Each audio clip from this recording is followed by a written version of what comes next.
What do we got? What do we got? What do we got? What's going on in the world today? What's going on in the world today outside of Minnesota? Because I am sick and fucking tired of looking at that shit, man.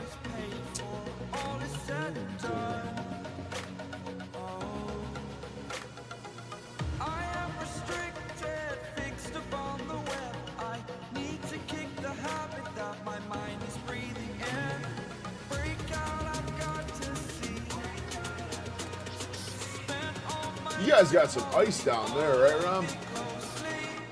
Over here, something about Texas getting blasted with some ice. Fearless.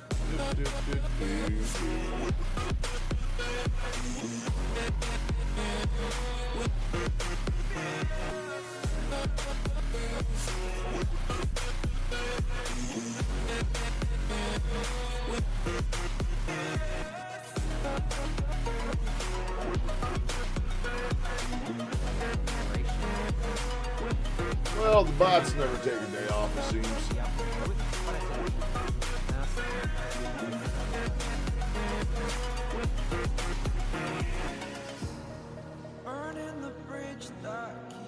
No, my, yes, be gone, bot thought. Bot, boat, boat. What am I saying? Bot, boat. Boat. Yeah, snow isn't our issue. Yeah, I hear you, brother. I remember the couple of years I lived in Texas, I saw snow a couple times. Just ice on everything. Gotcha. Yeah, I remember down there, man. It's like no one's got four-wheel drive trucks or anything. Y'all got two-wheel shits and everything else. And I remember we caught an ice storm in Austin. It shut the entire city down. The entire city was just shut down until noon. Everything was closed. All the roads were closed. Just don't have the infrastructure. You guys don't have any infrastructure to deal with stuff like that down there. It's just an average goddamn Monday up here. This storm was honestly pussy whip. Yeah. There's no need to have four-wheel drive down there. No need. I couldn't believe it because when I got down there, I needed a truck for work. So when I moved to Texas, I bought a brand new truck when I got down there. And I could not believe the pricing. If you wanted four-wheel drive, they were charging it was like a 10 grand upcharge down there. It was ridiculous how much you charge for four-wheel drive down there. It's utterly fucking insane.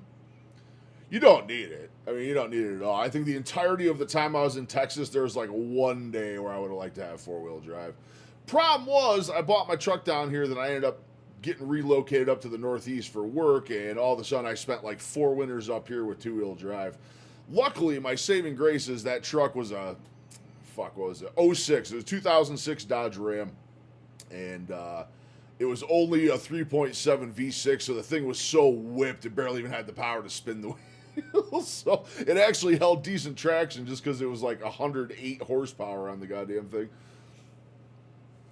They said this is going to be an unseasonably warm summer. Now it's going to be a well below freezing for the foreseeable future. Warm winter. Yeah, that's the way she goes. I'm sure it's still a lot better down there than it is up here. It's fucking nasty. It's just been cold. I don't mind the snow. I rather enjoy the snow. I like the snow. I like driving in it. I like messing around in it. It's just fun. The dog loves it, man. I love just tossing the dog out in the snow, watching him try to figure life out. But yeah, it's been unnecessarily cold up here. We haven't even been in the negatives. We haven't seen above like 9 degrees in like 2 weeks. It's been super cold. Although I think I'm starting to readjust to the cold a little bit. Body is anyway, starting to feel not ice cold all the time. Sorry for all the yawning, man. I am just shot. I'm having a hell of a time with the joints. Hell of a time. Winter is absolutely destroying me. I might have to think about moving south. Dude, this winter is really screwing with my joints. I started physical therapy finally, and it is causing me so much more pain. So much more pain. Ugh. See what we got to check out today. And my health still hasn't improved.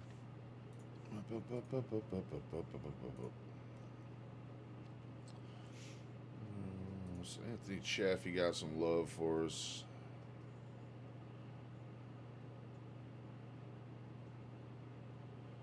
Chaffee looks like he's got a good one to check out. Welcome to the Plant Free MD. The Plant Free MD. Welcome to the Plant Free MD podcast with Dr. Anthony Chaffee, where we discuss diet and get some nutrition, element how in me, this man. affects health and chronic disease, and show you how you can use this to optimize I think I'm your tired health 'cause I and ate happiness, too early. both mentally and physically. Usually I don't break my fast till right before stream. I got home from picking up the wife Hello this everyone, morning. thank you I very much had for food. joining me for another episode of the Plant Free MD. Pause that for now. We're not ready for that. I had food like 9 o'clock this morning when I got home. I had that oxtail with some ground beef. I had a big old tall glass of that oxtail broth I made. Really, really good, but now my body just wants to curl up in a ball and sleep. This Dave Mack guy. Holy shit, I just realized I gotta be back on Dave Mack in like 2 weeks. I completely forgot about that. I didn't have anything cool to talk about, really. Kind of request, we already talked to you. It's got 2.4K, god damn.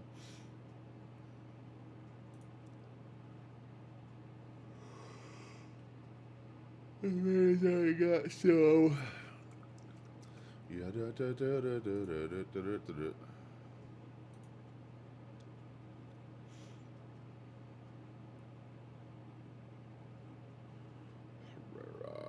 Gowecki's probably got stuff.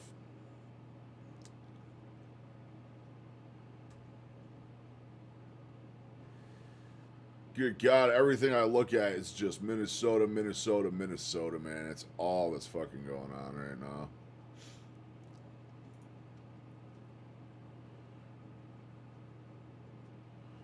Reed's throwing the towel in, I hear. Apparently Reed is going, actually, we're gonna watch what Reed said. He had a big announcement the other night about his weight loss. We're gonna check out what he had to say. I think, honestly, we might just react to a couple things here. We're going to get some Red Dead in today, man. I haven't played Red Dead in a minute. I think I just need to veg out with some video games. Been thinking about getting Battlefield 6. I need a shooter again. I need PvP in my life. I know I'm going to get just destroyed. Utterly destroyed by these youths and shit. I just need to have a dumb shoot-em-up type deal that I can just turn off whenever. I think I might get Battlefield 6. I had too much of the Call of Duties and all that in the past. Destiny's just way too entailed. I need some shooting action. I need some shooting action for sure. Alright. Oh, hold on. Let's get the chat feed going. We'll get that chat feed going so cross chat's actually working. Surprisingly, another interesting one yesterday. TikTok was actually down for like an entire day yesterday, which was very interesting.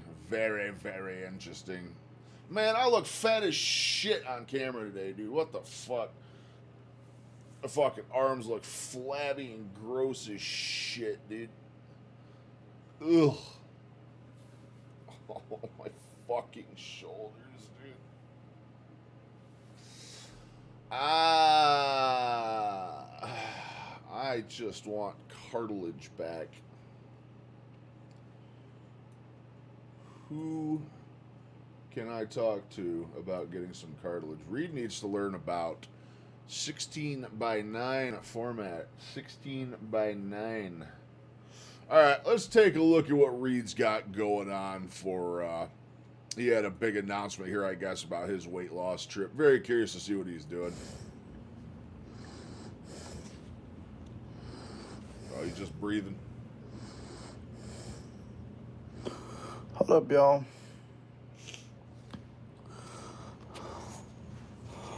Hold up. Just breathing.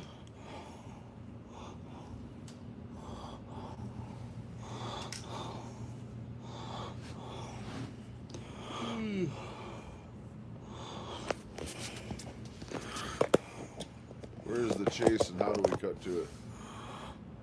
I can't listen to the breathing anymore. Hey, yo.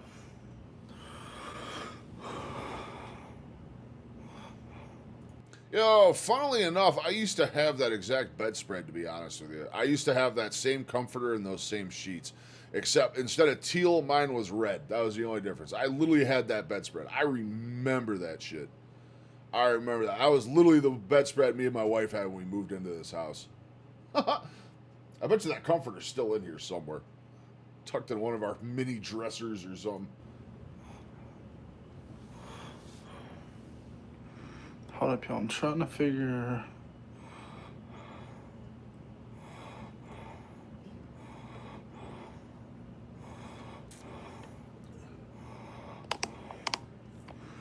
Okay. We'll go like this. Okay. Then let's do this. Y'all, if we're good on both streams, can I get good? Because I'm live on YouTube and on TikTok. Are we good over here on YouTube? I need to stream on TikTok. Good. Are we good on TikTok? So handsome. Make breakfast for the wife. Ooh. Okay. I just want normal breakfast. I just want bacon and eggs. I want a bacon and egg breakfast so bad. Actually, you know what? Bacon and egg omelet. Ooh. Bacon and egg omelet sounds so goddamn good. But about 3 minutes. I want to take 3 minutes for everybody to get in here. On the TikTok. So as y'all know, I'm on YouTube. So I'm going to be looking straight forward. Watches fighting for its life. TikTok is over here, so I will not be looking at y'all as much. I will say we have 39 people in here. I appreciate y'all on YouTube. We have almost 100 people in here on TikTok. After YouTube is over, chopping eggs. I will end and go over to That TikTok. sounds good. I do want to say I will not be regarding it. I won't be responding to any comments right now. This is just going to be me talking about, there's a lot of changes. It's so wild way. seeing how this man does not respond to any comments ever. Not good ones, not bad ones, not anything. He puts it out there and just fucking walks away. Gotta respect it. I mean, I gotta respect it, but goddamn. And if y'all can on TikTok, just keep something pinned talking about I'm sharing a new update to follow, and just tap the screen. And yeah, I appreciate y'all. Let's give it till 7:35, and I'll start it. I appreciate. What was I gonna say? I know I haven't been posting. We'll start in 1 minute. All right. Let's go ahead and get started. Read Squad. Before we start this, I want to say thank y'all all for always believing in me, always being here for me. There's people who join the journey. There's people who leave the journey. Sometimes things aren't happening how people want them to. I think when I started making videos, I was 532. I was 532. I think he was about 490. And now in this time frame, he is 479. I'm 454. We got past him pretty quick. And people want to leave ship, and that's okay. I don't fault anyone for leaving, but if you ever want to come back, it's a lot harder to gain my trust. And I know a lot of y'all think, oh, he doesn't see me, all this type of stuff. Trust me, I see everyone, I hear everyone. And I appreciate everybody who holds strong and believes in me, because I have my faults. I have my parts where I mess up on this journey, but I have chose to share this journey publicly. So I have to respect when people talk bad or when they talk good or whatever, and when they talk, whatever. But I have seen a lot of people jump in ship because my weight's been kind of staying the same or it goes up. It's been about 2 to 3 months since we've seen any type of major loss on the scale. And, that's kind of what I want to talk about today. He's been so eating, I think. We'll get into it. As most of y'all know, I started this in May. And I did really, really good, like, for a long time. I want to say up until, like, mid to late November. I did really good. Like, we would go up a little bit, but then we consistently go down. And in December, I finally hit 100 pounds down. But for the most part, through November, December, going on January, we've hovered right around the 470s, high 460s, right? And I noticed that, right? And the part that comes with this is I truly have a food addiction. If you came here to hear that He's in starvation. No, I'm telling you, buddy. He's got food addiction bad. He cops to it constantly. He constantly does cheat meals and stuff. Every single week, he came out a couple weeks ago and said after every single live weigh-in he did, he would go out and get like the biggest cheat meal ever. He probably is in starvation mode. Don't get me wrong, but I mean he's eating straight shit. He went back to eating straight shit. Sucks, but I mean, fuck, dude. We all been there. We've all been there, man. I had a weak moment yesterday. I'll talk about that here in a little bit. I had a little bit of a fuck up yesterday. Wasn't a huge thing, but is what it is. It happens to the best of us. giving up on weigh-ins or that I gave up on my weight loss journey, you can go ahead and... They got him, dude. I've tried to reach out to him and, possibly help him out because I was just saying that he started in May. I started in last May. We both started at the same time, except he started making videos in May. I didn't start till August. He was 567 starting. I was 562. So we were right around the same starting weight, and he is now gone back to almost the 480s, I believe. We're at 454 as the last weigh-in.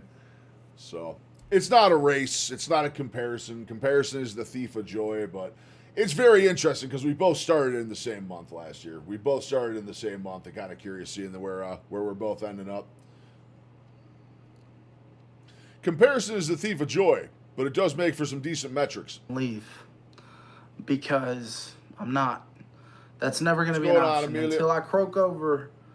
And if I do it before I figure this whole weight loss journey thing out, I will keep fighting to lose this weight, right? So you're never going to hear me come on here and say, I'm just trying to soak up the American this dream type a day of at a creator, time. That's all you or can do. I'm doing this. I'm always going to try. Oh, I do got to give him style points for today. He's rocking championship. That's all I rock. It's almost like there's this clothing brand that exclusively caters to plus-sized gentlemen, and we all wear it. You have one question, hit me. If it's about selling me graphics for my stream, you can fuck right off. But if it's anything else, welcome. Come on in. I'd love to answer your question. Try to lose the weight. It's never going to change. So, I'm in it too, and the only one to blame is like starting from scratch, trying to eat clean. Yeah, no, it truly is, man. It's starting all over. It is completely starting over. Why do you not add emotes? There it is, Amelia. There it is. Come on now. Fucking predictable as shit. Goodbye. Why have you not added emotes yet? It just so happens that I'm an emote creator. Please hit me on Discord. I'll be glad to sell you all sorts of emotes. We've been going through November, December, Suck my January. nuts, Amelia. Kind of been keeping the same weight. And there's been weeks like I've absolutely busted my butt in the gym. I've went 4 or 5 days He's in a row. also, another thing I will say about Reed is, yeah, he's doing dietary stuff, but he is very much trying to win the battle on the gym side. He's trying to let the gym carry 70% of the work. He's putting work in. He absolutely is, and I'm not saying that is a bad thing. But the diet, your intake, that's 90% of the battle. I've done cardio, I've done lifting, I've done walking in the driveway, I've done the infinity hoop, I've done all these things, right? And I gotta say, though, this infinity hoop is like the goofiest looking I've seen these infinity hoops, man. It doesn't look like a great motion on the lateral meniscus in your knee, number one. Especially at mine and his weight, it looks like a very detrimental motion, number one. And just, man, it looks goofy to use. It's like a hula hoop with training wheels is essentially what it comes down to. It's a beautiful thing, but there's something that people say, which is you cannot outwork a bad diet, right? And so I will go really hard in the paint, like Sunday through Thursday. Sunday, Monday, Tuesday, Wednesday, Thursday, weigh-in rolls around. I go really hard in the paint, right? Eat right. Work out, like, do great. He's lost like 14 inches around his waist. Yeah, he's lost a lot. I mean, he's lost a lot of weight. I'm not knocking him.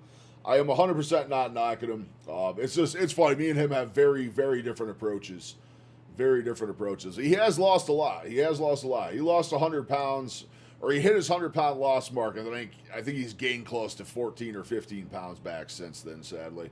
But it happens. It happens, man. Look at me. I've done it before. I had a fuck up over Thanksgiving. I went back up 15 pounds. Shit, I'm probably, after what happened yesterday, which I will cop to and admit to here in a moment. Yeah. It happens. It's very easy to do. It's very easy to have one slip up and just revert weeks worth of work. My hardest days are Thursday, Friday, and Saturday. And yeah, Thursday, Friday, Saturday, fucking always feel like the days where it's just like, oh man, weekend's here. I can finally relax. I did all this work all week. Oh, how do I relax? I'm going to get a nice big old fat pizza. And I'm going to chill the fuck out and watch some good movies or a good show or something like that. And instantly 20 pounds gained back.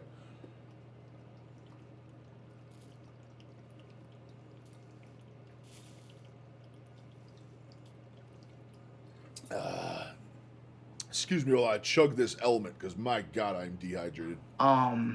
It's when I want to eat bad. It's when I want to eat out. And you create this false narrative in your mind that you can mess up Thursday, Friday, Saturday, and then you can work so hard and do. Absolutely. I've told myself that same lie so many times. So many times. Look at all this good work you did. You can eat bad for 2 or 3 days and just make up for it next week. 3 weeks later, trying to lose that weight you gained back. Do this and do that and be back good on Thursday. Well, you're putting your body through a lot of stress, right? And not only that, but you're doing all that work to maybe lose 2 or 3 pounds. And there's been times, like especially in January, where I've done really good, and there's been times where I've messed up, right? And as much as I want to do better, and as much as I want to change my life, and I've came on here before, I've talked to people, I've talked to y'all. I did a fast. I fasted last Thursday. Of all days, Thursday. I was not hungry at all. It was only actually 24 on the dot because I had... Where was I going? I went somewhere. Oh, we went grocery shopping. We went grocery shopping last Thursday, and on the way to get groceries, my wife bought us each a big beef stick. I know, not violently, strictly lying, but we're on the go. It was what it was. It was a 100% beef stick. It still had a couple carbs and shit in there, sue me. So I had that, and then I did not eat for... Actually, it ended up being closer to 30 hours probably overall. But I felt fantastic. I got the hunger pangs probably... I don't know, I want to say 16, 17 hours in, I got really hungry. Then after that, it was fine. All the food noise just went away. Shut right up. I was just locked in. Like, I don't even think of 72. Dude, I just want to be done with Lion Rom. I'm fucking over it, dude. I don't think it's helping my joints. My joints have only gotten worse over the last 2 months. I think I felt so much better on carnivore now that you after you start. Yeah, nah, dude. I'm seriously been sitting here for a day thinking about calling it at 60 days. I seriously have, dude. I'm over this shit. I felt so much better when I was eating eggs every day, when I was getting all sorts of omega-3 shit from salmon. Like, dude, I I don't fucking feel good right now, dude. My joints have been so bad the last like 3 weeks now, and they're just progressively getting worse. I started physical therapy last week. They've had me doing at-home exercises for PT for 3 days now. You can tell yourself you did it, dude. I feel like shit, though. I feel like garbage. I feel like utter shit. My goddamn joints are just falling apart. I started PT, and it's only making shit worse. I'm doing my physical therapy exercises to allegedly strengthen my joints. After that, never again. Yeah, I hear you. I'd rather do it again down the road for like another 30-day stretch, man. I don't know. Like I said, my joints are just so bad. And my joints felt so much better when I was doing salmon and seafood and chicken skin and eggs and bacon. Like, I just felt better overall. It's not even like I'm craving the food. I'm completely content eating, Lion. I'm completely content eating it. I could do my chuck steaks and my ground beef and my lamb every single day. I'm absolutely content eating this way. It's just that I don't feel better doing it is the problem. Is the actual problem. All right. Well, now, I mean, Rob, Betty, you guys are both here, so I'm going to cop to this one right now. I did have a bad day yesterday. I don't want to blame it on Wifey, but Wifey, when we went shopping last Thursday, got a massive industrial Sam-sized box of chips, Little Bites chocolate chip muffins, and Famous Amos cookies, like mega box of like individual bags, and they've been sitting outside of my office in the basement for 5 days.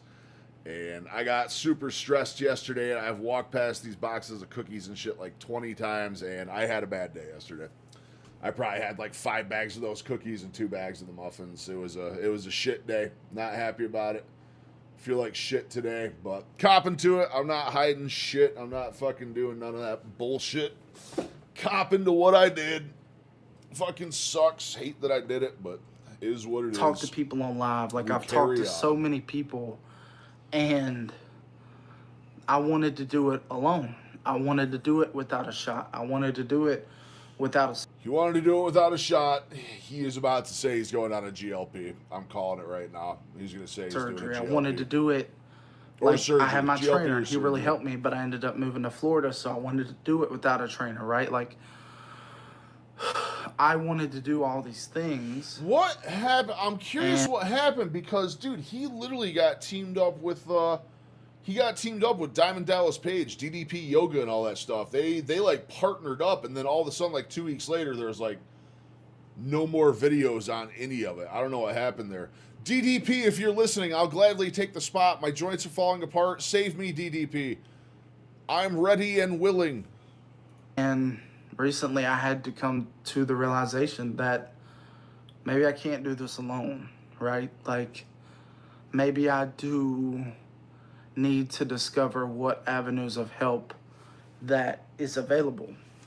You had DDP. What happened? And so I went to a weight loss clinic. And I can tell you all, as of Sunday, I will be Yeah, dude, I need pork in my life, dude. I need pork. I need eggs. I need all that shit. And it's not that I'm craving that shit. It's just when I was eating that shit, I felt better. My joints felt like they were healing that way. My joints feel like they're getting worse by the minute. Like, dude, this morning, I tried to reach my arm up. Like, I don't even want to reach my arm past that. My shoulder is, like, just pinching. Right in my rotator cuff. It's like there's just a screwdriver in there seizing everything up right now. Like, it's getting so bad. So bad. I need pork. I need omega-3s. I need salmon. I need eggs again. I need all that shit. I truly felt like I was healing and doing better that way. This Lion, it's great. I feel like my inflammation's down, but my joints are getting worse. And again, I don't think the diet's doing that. It's not helping me heal. It's not helping me heal like everyone says it's gonna, sadly. starting. Mentally, I feel fucking fantastic. Mentally, clarity, brain fog, indigestion. I mean, dude, everything else is improving, but it's just joints, and joints are everything. Oh, there's pork cracklings, brother. Dude, whoo. Holds it up like Link with a pot. One of them big old tubs of cracklings, dude. Give me that shit. Give me that shit. Like, I feel like the oxtail and stuff is great. Now that I'm doing oxtail, I'm doing the oxtail broth. I'm getting more collagen and stuff. But like collagen, that takes you have to do the collagen stuff for months before you see any benefit. It's not just, hey, sip this in the morning and you're going to feel better next week. It takes a very long time of continuous collagen intake to see any benefits. Trizepatide, testosterone, and a B12 shot as well every week. That will be every week. And I'm not, contrary to belief, I'm not coming on here and asking y'all to pay for my shots. I'm not asking y'all to pay for my testosterone. I'm not asking y'all to pay for anything. I'm going to do it. What? Because I want to genuinely change my life. And I have had to sit down and look in the mirror. Are people just paying for this dude's whole like everything? I don't get it. And talk to the people who love me most and realize I can't do it alone. I can't do it with... I think he's making the right decision with what he's up against. Like, dude, it truly does help. It truly does help. I was supposed to have my appointment today to scale my dose down again, and it got canceled because of the snowstorm, so I got to wait till Thursday, but I am going down a dose again. My brother and my girlfriend and, like, all these people by my side, right? And if I can't do it for me alone, and I can't do it for the people who love me most, maybe the food addiction really is too. Eating crap for 4 days. I start every day strong. With the evening, I start eating candy. I can blame stress because I'm stressed, but I guess I resist your eating butter. Yeah, I hear you, buddy. I hear you, man. I had a weekday yesterday. It's like I had to talk to wifey about it. Like, look, I can do this. I'm staying strong. But when I have to walk past an industrial-sized box of cookies, I'm not even a sweets guy. You know that. But it's like I walk past this industrial-sized box of cookies 84 times. Every time I exit this room, I go out this door, and, yeah. I go out that door, there's an industrial-sized box of cookies. I do all the laundry. Laundry room's next one over from here. I got to walk right past it. I got to fold the laundry. I got to change washer to dryer. Every time. It's been like 5 days of walking past these cookies, and finally I just said, fuck it, and grabbed like 3 bags of them and came in here and mowed them down. The scale doesn't look bad. I was back up to like 458, so it's showing like 4 pounds up from yesterday, but we'll see what happens. That could be a lot of fluid. That could be some other stuff. I'm going to fast again on Thursday. Fridays are sounding good, but man, that fast sure does make that scale look good on Friday. Get back down to that good numbers again. So we're going to do another 24-hour fast. We'll stock up good on steak on Wednesday and won't eat again until Friday after I get back from the gym. Oh, shit. What else do I got to do? Thursday's stream. Also, Thursday's stream is going to be short. Thursday's stream is probably only going to be 2 hours. I had physical therapy and my weight loss doctor scheduled this morning, and the snow canceled both of them. So they're both rescheduled to Thursday afternoon. So unfortunately, Thursday is going to be a very short stream because I'm going to have to do both of those appointments. But they're going to be good appointments. It's going to be... actually, it'll be my second official physical therapy. My first one was just an evaluation. We didn't actually do any exercises. They gave me a bunch of stuff to do at home that I've been doing, and it fucking hurts. It is extremely painful doing these at-home exercises the PT gave me, so I gotta do them. I gotta do them every single day, but man, it hurts. But we'll find out more tomorrow. 7:30 tomorrow morning, I have physical therapy again. So tomorrow will be my first official appointment. Then Wednesday we have our standard off day to get wifey ready for traveling again. And, yeah. And, yeah, I am looking at also going into next week. Just to throw it out there, going into next week, I'm probably changing the stream schedule. Instead of 4 days a week, I'm going to drop down to 3, I believe. I just don't, with adding in 2 physical therapy appointments every week, with the amount of doctors I have coming up, with all the long form videos, like it's killing my ability to do long form streaming as much as I am. So what I'm gonna do starting next week, and I'll post this out everywhere so everyone knows the change. Instead of Monday, Tuesday, Thursday, Friday, I think starting next week we're gonna do Monday, Wednesday, Friday. Will be the new stream schedule. We'll do every other day during the week. So those Tuesday, Thursday, there's so much stuff I could get done. I can schedule my physical therapy around those off days. I can do a whole bunch of stuff. So we're probably going down to 3.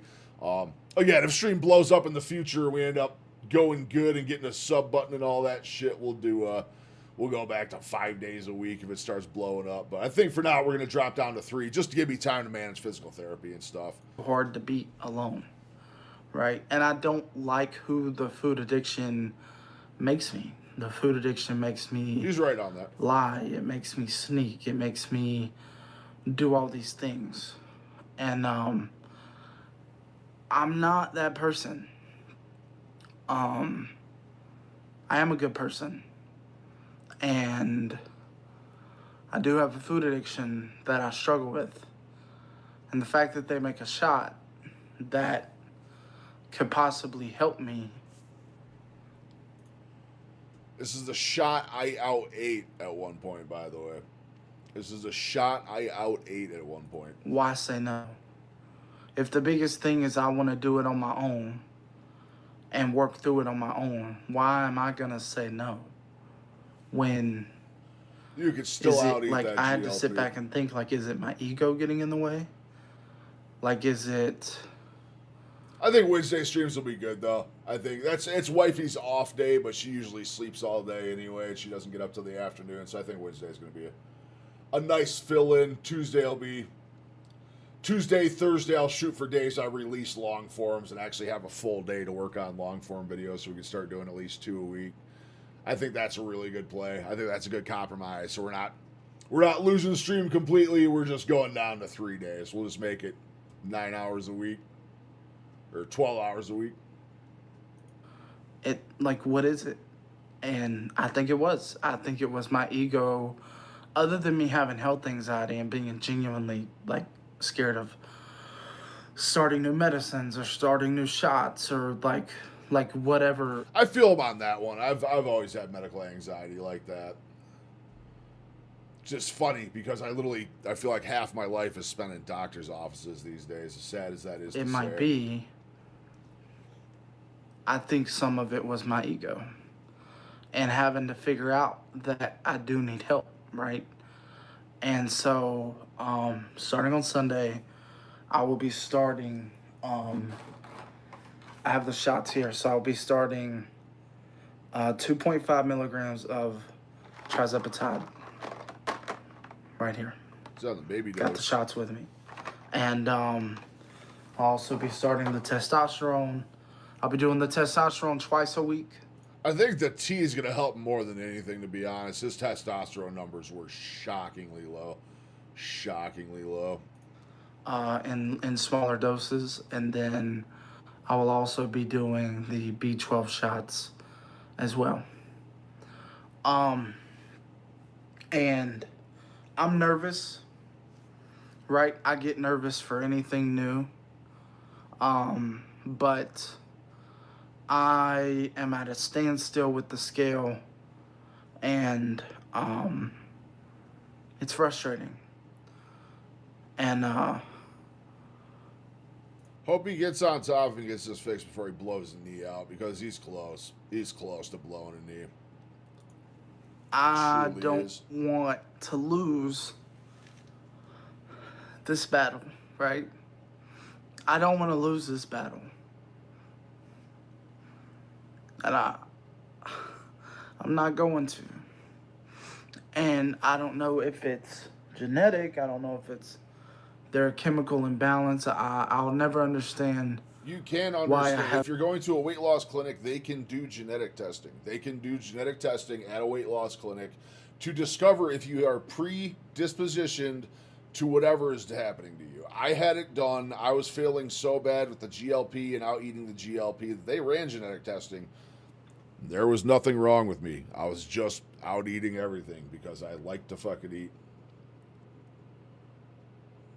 It comes off. Yeah, he needs more eggs in his life. Make that cholesterol in the tea. Yeah, no, he's I've tried, Benny. I've tried. I mean, the dude, it's 50,000. He's got 50,000 subscribers. A million. You got to realize, like, you got to realize how many people try and get a hold of me. I have 600 subscribers. 600. Let's go Instagram. Put it in perspective with Instagram. I have 4,000 followers on Instagram right now. You should see the amount of messages I get on Instagram. The amount of messages I get of people saying how I should do things, or they're willing to help me, or I'll train you, or I'll do this, or I can be your life coach, I can do that, I can support you this way. And like, dude, I literally have an inbox 50 messages deep that I can't even respond to. Like, there's just so many of them that I don't have the time to sit around and respond to all of them. And that's me at 4,000. 50,000, he's got like 600,000 or 700,000 on TikTok and YouTube, I think. Like, dude, there's no way to get a hold of the guy. I've tried to get a hold of him because our battle is so similar. We both started in May, where our starting weight was 5 pounds away from each other. And maybe you'll see this. Reed, if you want to get a hold of me, brother, we are in the same boat, and I have a very, very different way of looking at things. Just saying. I can help you. I can be your life coach. Rom, I've literally gotten that message like 85 times from different people. 85 times. And I feel bad. I tell them every time. Like, anyone who's actually offering stuff like that, I tell them thank you so much. But it's like, dude, I have a health and life coach at the weight loss clinic. I have weight loss doctors. I have dietitians. I got I got physical therapy. I got orthopedic. Like, dude, I have everything squared away. I truly appreciate these people going out of their way to do it. But I'm just saying, as like how many messages I get flooded with and how many I can't get back to, I can only imagine at the size of him. Yeah, no, I know what I need to do, and I'll get there and die at this point. True. But again, Reed, if for any reason you do see this, my brother, we started in the same month last year. Our starting weight was 5 pounds apart. I have been very successful in a different way than you. I'm not comparing. I'm not doing any of that shit. If you do see this, I'd just love to have a chat at some point. We started in a very similar boat. We're still in a very similar boat, but I think I have some things that could help you. So if this makes it to him, there you go. Have such a strong drawing to food. I feel for him. I feel for him. Everything he says. I feel it. His level of food addiction and stuff. Like, I don't struggle as bad as him, I don't think. But I know. I've been there. I fight the same shit every week. I still do. But it helps. It helps deal with those food cravings when, instead of having a bowl of rice, veggies, and chicken this big with the skin taken off and all the fat and everything gone, versus I get to go house 2,000 calories of steak when I finish stream. It's a pretty big difference in sustainability. Addiction, but I can't let it win as much as it wants to, right? And with that, so I know I do Thursday weigh-ins, so this is another part of it. So I'm starting trizepatide, testosterone, and B12 shots. But also something that I really haven't talked to anyone about it, except for a few people. But I'm going to be so I weigh in on Thursdays now. I missed this week because my girlfriend was in the hospital. But I will also be doing Sunday weigh-ins as well. I quit doing 2 a week, and he starts doing 2 a week. I will also be doing Sunday weigh-ins. That's like the same schedule I was doing too. I was Friday, Monday. He's going Thursday, Sunday. So, and a lot of people are going to ask me why. Like, why are you going to do Sunday weigh-ins along with Thursday? Be accountable at the end of the weekend. Thursday, Friday, Saturday are my hardest days. Yeah. Because I want to eat and then make up for that starting on Sunday. And I want to work out and like all that type of stuff. I will say, I feel like these really did, like the Monday weigh-ins really kept me in check. Tea will help his weight loss and lower any depression he might have. Yeah. I think he needs to talk to mental health as well. Getting proper therapy can really, really help. I feel like he should reach out to someone in that regard. I'm doing that myself right now. It's something I've been trying to do for a while and just haven't found the time to do it. I am getting referred to mental health just to help with depression and anxiety and have someone to run stuff by and, you know what I mean, talk about the crazy thoughts and addiction behavior and all this stuff with someone that actually knows how to treat it and handle it and go from there. That's something I'm starting soon. I'll have a video out on it soon and we'll see. Right. And if I have the accountability from... I think a large part, too, is coping for me. Coping with my joints. How I have everything I've ever wanted in life at the tip of my fingers, and because of my joints, I just can't get there. And that's the type of pain, man. I don't even know how to describe it to y'all. But I think going and talking to someone's really going to help. It's really going to help. It's wifey week?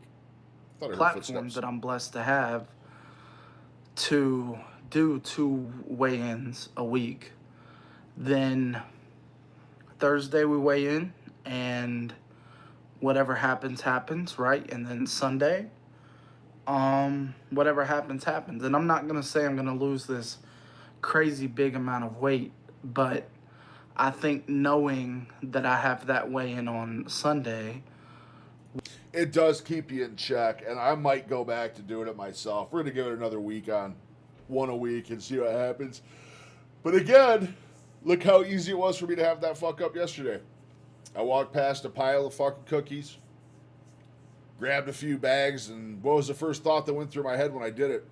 Weigh-in's not till Friday. I'll be good by then. That was my thought. That twice a week, man, it keeps you in check. It really keeps you in check. Ethan, get back to us by chance.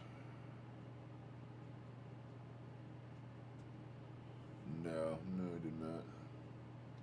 I'm openly crazy, and you know my number and email address. I'm always available 24/7. If you need a crazy mofo that understands, love from Wisconsin. I got you, Tyrant. I got you. I think I truly appreciate that, but I think I truly need someone in the clinical setting so we could discuss possible medications and stuff like that. So I do want to go that route. I definitely appreciate it, though. I definitely appreciate it.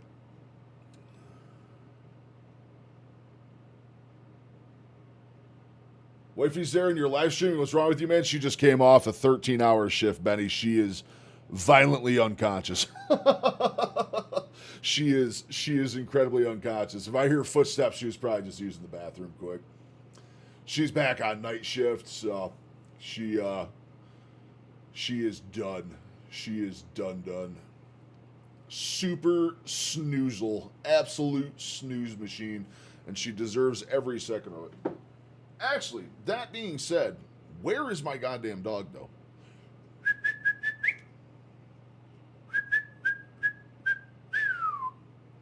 All right, we're on the hour mark anyway. I'm going to take 2 minutes quick, guys. I am going to go check out...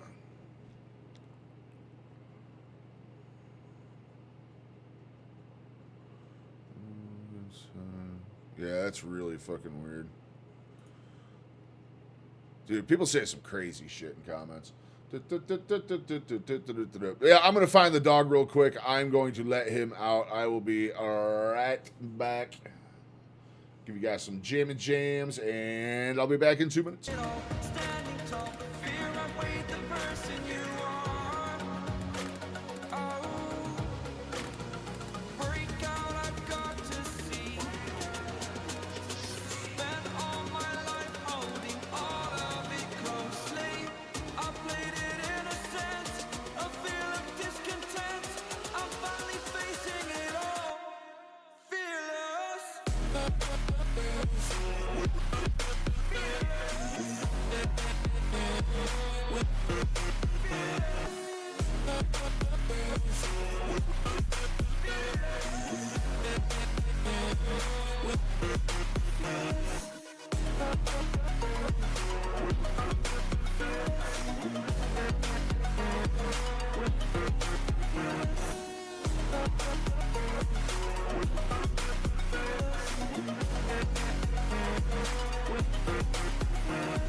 will tell me, combined with the shot, combined with the testosterone, combined with getting the extra energy from the B12, combined with me trying to change my life. Helps when I turn the mic on.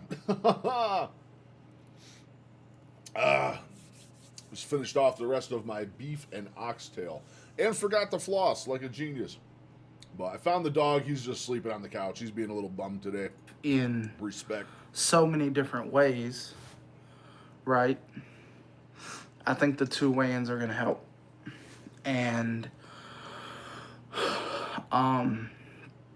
if that's the accountability that I have to put in place to help me change my life, then I'm going to do it. No, son. Yeah. Then that's what I'm going to do. Yeah, you would think the big glowing red light directly in front of my face would let me know that I'm muted, but sometimes I'm oblivious. What can I say? Also, added in there is so Sundays are now going to be my official weigh-ins. I will be weighing in on Thursday as well, and that will be posted, but Sunday's my official weigh-ins. And I don't know if a lot of you know it, but I do my official weigh-ins on live. I do my official weigh-ins on live on TikTok. And joining me I think I need to start doing that. My problem is I don't know how I do that and record it for everything else. So, I would need a second selfie stick. Huh. That's actually a really good idea. I should start doing live weigh-ins on TikTok. Pick like a certain set time. Nah, see, because the problem is I weigh myself at 5:30 in the morning. I probably would not have quite an audience. I don't like weighing in the afternoon. I weigh in the afternoon after I'm inflamed, after I did physical therapy, after I do the gym, after I've chugged like 4 of these worth of water. That thing looks so small in my hand for me. I'm a fucking 32 ouncer. Sundays will be my girlfriend, D-Baby. I don't know how many of you know it, but she is on a weight loss journey as well. And she has added in the support and the accountability part as well, that she... Shows you that they're dumping him just like they dump Carnivore Quest. Shit, dude, he got 48,000 subscribers. He doing just fine. He doing just fine. I mean, he's been stagnant. His scale has not moved in. It's been like since Thanksgiving. He's like coming up on 3 months of stall. So I get it, man. People want to see you stick to it, and like 3 months worth of stall is, it's. I hate to say it and not being a dick, but that's a lot of personal failure on the diet front. It truly is, and yeah, I get it. People want to see you succeed and want to see you put the work in, and when you're not doing that, I get it. I absolutely get it. I'd expect the same thing, dude. If every time I scaled in for like, imagine like the next 3 months until end of April, every time I scaled in, I didn't lose weight at all for the next 3 months. I'd wholeheartedly expect the same thing. I truly would. He is going to do them on the live as well. So I'm excited for that. I definitely think it will take her some time to get used to, but I think the added encouragement from you all is going to be very, very helpful. And don't get me wrong, being down like 80 plus, 90 plus pounds, almost 100 within less than a year is amazing. But I also know that I'm capable of more, and I also 48K, I'm pretty sure I want to take a look at his TikTok. I'm pretty sure, like, dude, his TikTok following is like wild. Why do I have to do the robot puzzle? Every time I touch TikTok website, I gotta do the goddamn puzzle. See, I'm not a robot. No, I'm not a robot. Why does my TikTok? I don't do it. TikTok was down yesterday. I took this down and reposted it. It still only has 2 views. Read. That dude, Reed. Yeah, dude, look at him on TikTok, dude. Look at this shit. 206,000, 6.2 million likes. 6.2 million. Like, the man can lose a mountain of followers and stuff, and he's still doing just fine. He's still doing just fine. Crazy. Absolutely crazy. So know how much my food addiction is holding me back, right? And so I wanted to give y'all that update. I will definitely check in weekly. It may not be live on YouTube, but I'm definitely gonna check in weekly to let y'all know, like, this is what I'm doing, this is how I'm feeling, and we'll see the results through the weight as well, right? But anyone want to take bets if he's going to out-eat the GLP? Because I did it. I'm interested to see how my mood does. I'm interested to see how I feel overall, right, with combining the 3. And I don't expect this to be some type of miracle concoction, because I'm still going to have to put the work in. But I'm hoping that with the GLP-1, it can provide some appetite control, some food noise control. With the testosterone, it can provide energy and just overall help. Because if you don't know, I think your testosterone is supposed to be around 600 to 1100, and my testosterone is at 60. So, it's I'm difficult. Curious what mine was. Right? I'm now curious what mine was. And then to my medical lab. Just working through it all. And I think the first you said week normal range was 600 to 1,000.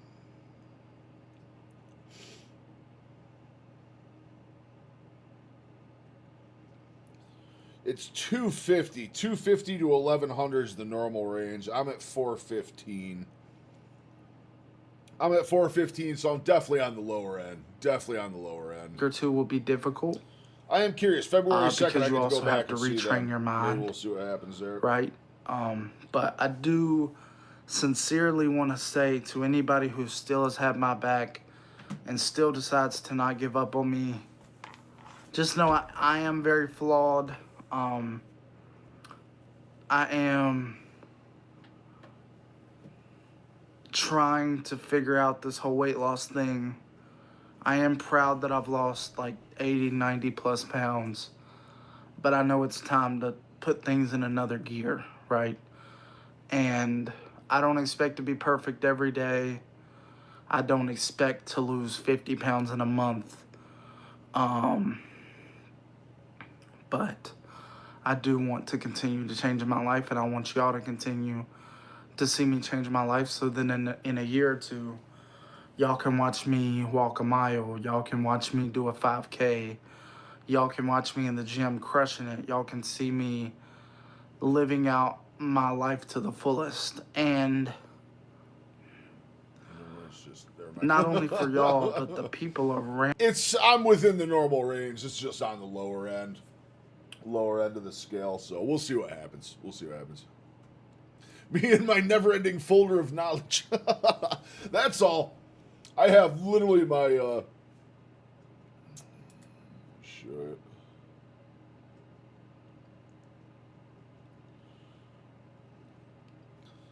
The beauty of technology, man. I got all my test results right there. Everything I've done the last 6 months, I can pull right up. I can see the trends. I got graphs. I got all sorts of stuff.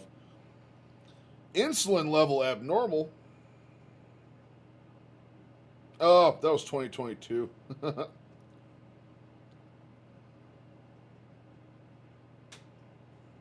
2022.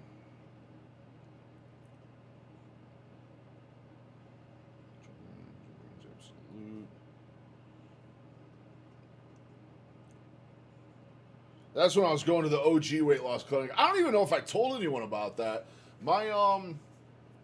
I went to a weight loss clinic back in like 2021, 2022, and I ended up failing. I lost some weight out there, but not nearly enough. Definitely not enough. Around me. I'll tell you what, though, Benny, my tracking has been shit lately. Shit. I have not logged my food in, I don't know, probably 5 days. My nightly blood pressure, all that stuff, I've been skating on that. I have everything set up upstairs for that. And every night, I do the same thing. I leave my office, I close the office down, I figure get done with all my work, post my videos, do whatever I got to do. And I think in my mind, I'm going to go upstairs, I'm going to brush my teeth, I'm going to floss, and I'm going to stop in the other room, and I'm going to do my blood pressure, my blood sugar, and my pulse ox, and all that, and I brush my choppers and floss and go to bed every single day. I just forget every single time. Deserve to see me. I got to get much happy, better on my tracking again. I got to get life. much better. Right. And I don't.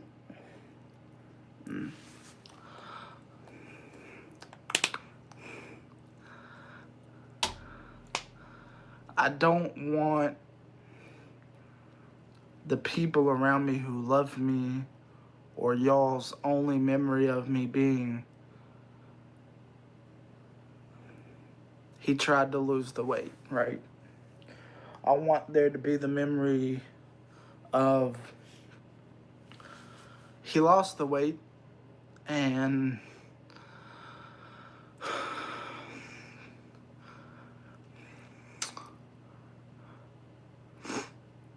he changed his life.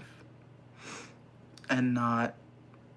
That's he tried, strong. Man. Jesus. And as much as I want to do that for y'all, I want to do it for the people around me even more. And they know who they are. I gotta start working on one of my big crutches that's left too. He's gotta go. They gotta go. As it bounces back. That's my one big crutch I got left. My one big crutch. It's gotta go. Right. So don't give up on me. They're just I know so sometimes tasty. it gets rough. Like I said, we've been kind of stuck at the same place for a few months now, but that's why I'm trying to start these things and trying to change my life. So, I'm going to post a video probably either tonight or tomorrow at some point announcing the new changes.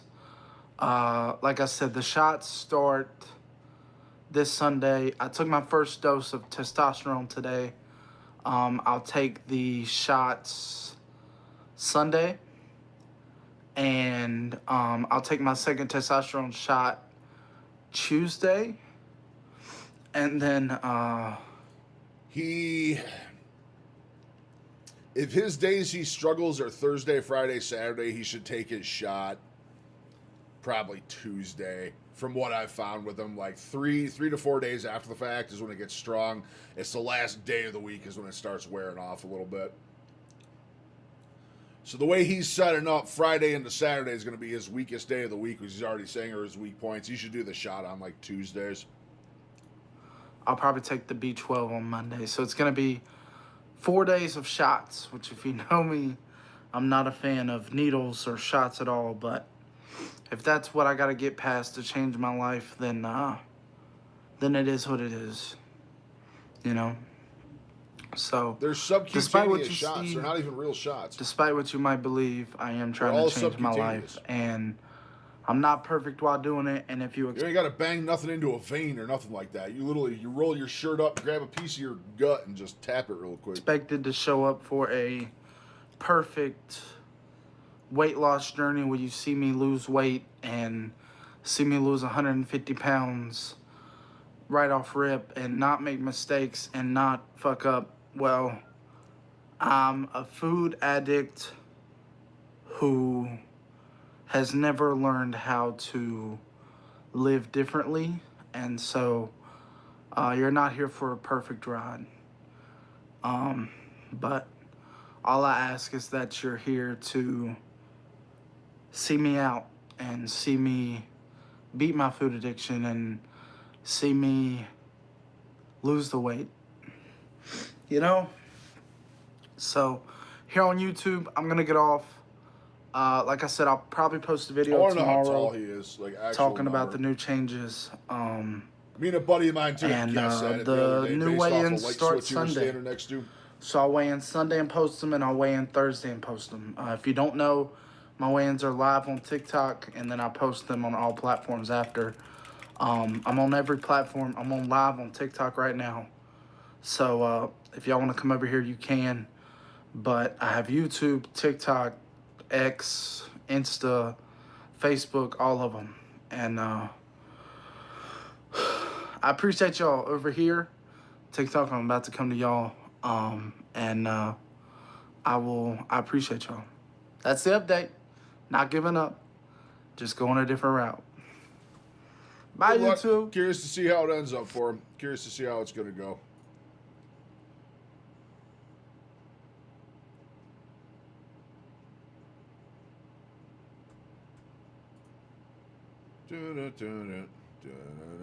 Why did I have 2 tabs of that? That's an hour and a half. Good God. We were watching this. That's a hell of a pause right there. What do we got going on?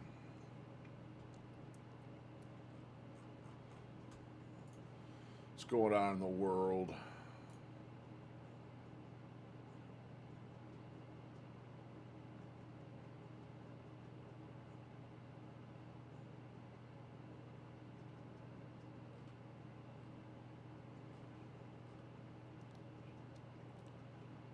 Armrest? Ooh. I'm feeling a chuck roast. You know what? I'm feeling a chuck roast. I think that's what I'm going to do tomorrow.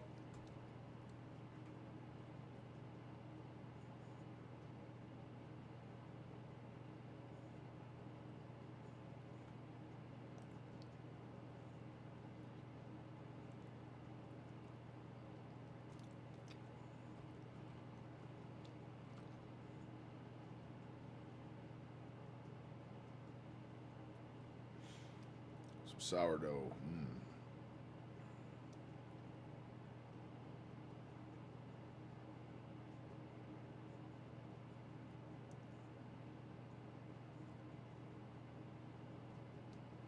Retard Finder is just the best gem of the internet, by the way. If you have X, follow Retard Finder. You're going to love him. You're actually going to find him. That wait, I'm this talking is about. crazy. Wait. It's weird about re-procking on the crossbow. So, I mean, I assume because it's fucking 7 or how many shots? Too many shots? So. well, it's not necessarily that I'm talking about. It's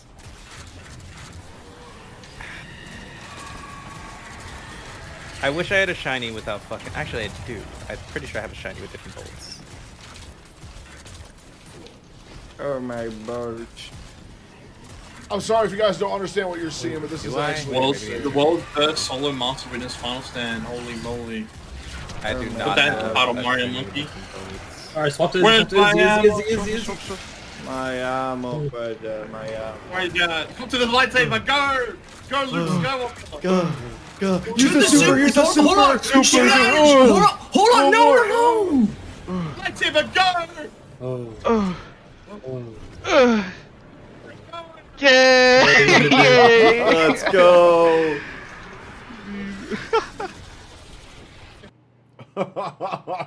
That's actually I know you guys have probably never played Destiny before, but that is actually fucking insane.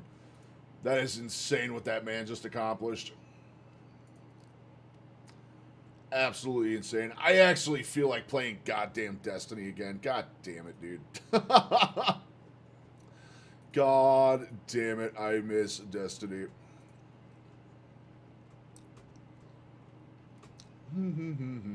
Ba ba ba ba ba ba. Ba da da da da da da.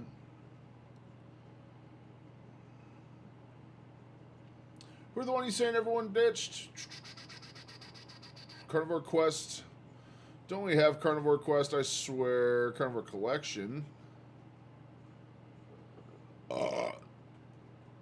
Yeah, Carnivore Quest is the old buck, right? Didn't we watch something of his the other day?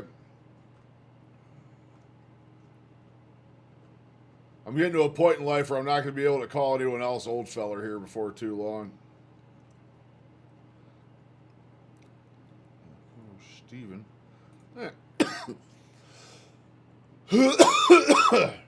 Woo! Woo! Woo! Ah. Oh, man, this Zin is strong. Strongest Zinnis. Yeah. We just watched this Costco haul the other day. No, he's got 60. Oh, he's doing just fine. He's doing just fine. What's Tatiana got going on? Whoa! Members only for your soft show tacos. Come on. Come on, Tatiana. Oh, we want to see the tacos. Show me your taco. Ba-na-na-na-na-na. What's Jonathan got going on? Just AI. All AI. Nutrition with Judy. Graves' disease. Carnivore beef patties. We're checking this out. If you're looking for a solid meal prep recipe, these oven-baked carnivore beef patties are a great one to have on hand. Once they're made, they store well and reheat quickly for easy meals all week. Simple ingredients, no fillers, and a great texture every time. Egg.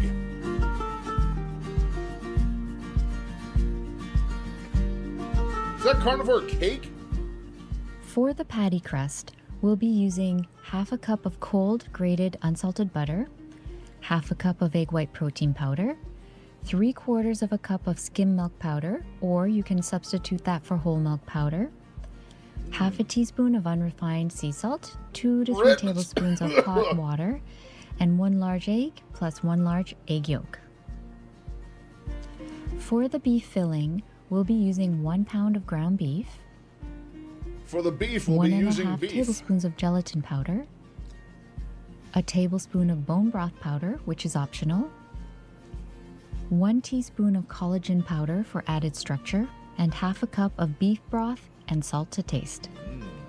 We'll start by preheating the oven to 325 degrees Fahrenheit. In a bowl, we'll mix together the milk powder, egg white protein powder, and unrefined sea salt. Milk powder. I'm probably I'm already using tapping skim out milk on this powder one. here, but you can also use whole milk powder if you want a slightly richer crust, using the same 3/4 of a cup amount.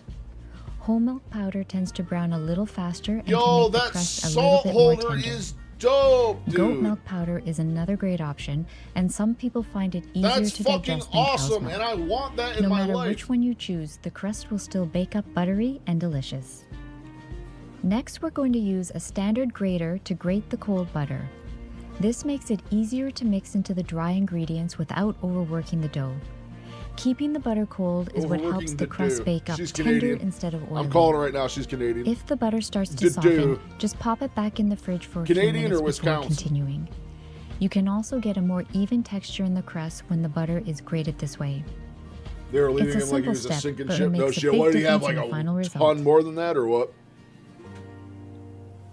That's Now just that social everything's media, ready, man. we're That's going- just social media. You have a couple fuck ups on social media in the wrong direction, dude. People will just abandon you. Getting canceled, baby. Getting canceled. I haven't done it yet, but I'm sure it'll happen. I say a lot of stupid shit. I'm gonna do something eventually where people are gonna hate on me. I have a long form I'm working on about the civil war between the fats right now. That might be the one that does it. We're going to mix it all together. Start by blending the cold grated butter into the dry mixture. I like to use a fork and sometimes my fingertips and gently work it in until it looks crumbly. You want the butter evenly mixed through, but still nice and cold.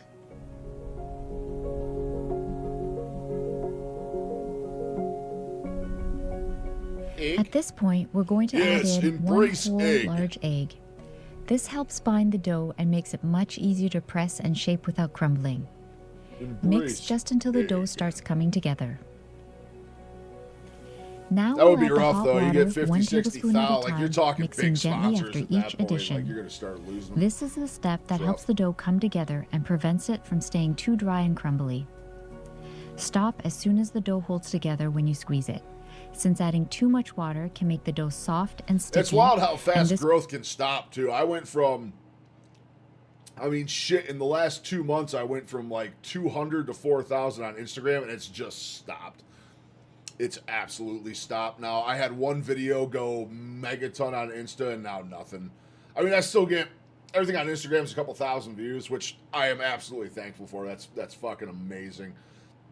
But I had one do 300,000. I went, oh my god, I made it. I didn't. I just had a lucky one. This will cause the crust And it's like from when that one blew up, every day for 3 weeks was answering 800 comments a day, just nonstop messages and this and that and the other thing, and then it's all died off already. It's all gone. It's wild. The turns and ups and downs in content creation, man, it's crazy. It's crazy. It's not for the faint of heart doing this shit. to lose shape while it's baking. I still don't think I've found my my particular niche. Sorry, forgive me for all the coughing. This Zin is kicking my ass right now. We're just going to go ahead and pull that right out.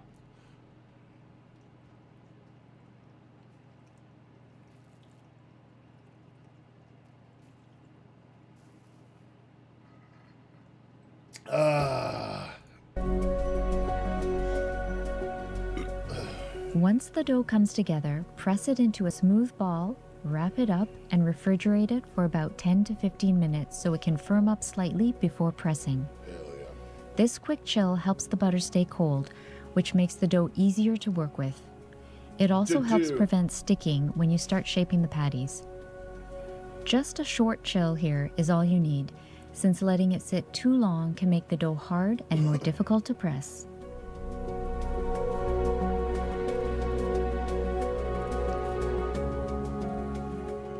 While the dough is chilling, we'll move on to the beef filling. Go ahead and brown the ground beef in a skillet over medium heat until it's fully cooked. Le boeuf. Break it up as it cooks so the filling stays nice Damn, and that even. utensil's cool as shit.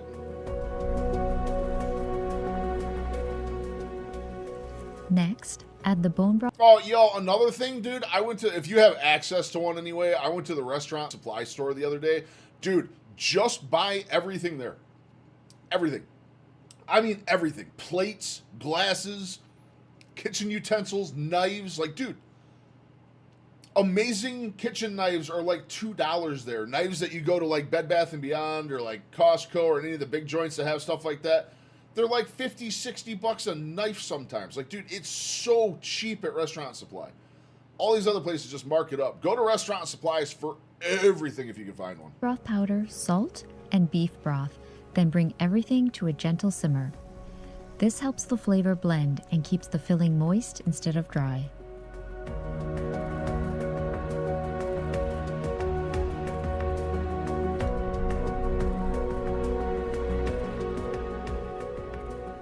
Now sprinkle in the gelatin and the collagen and stir right away so that it blends smoothly.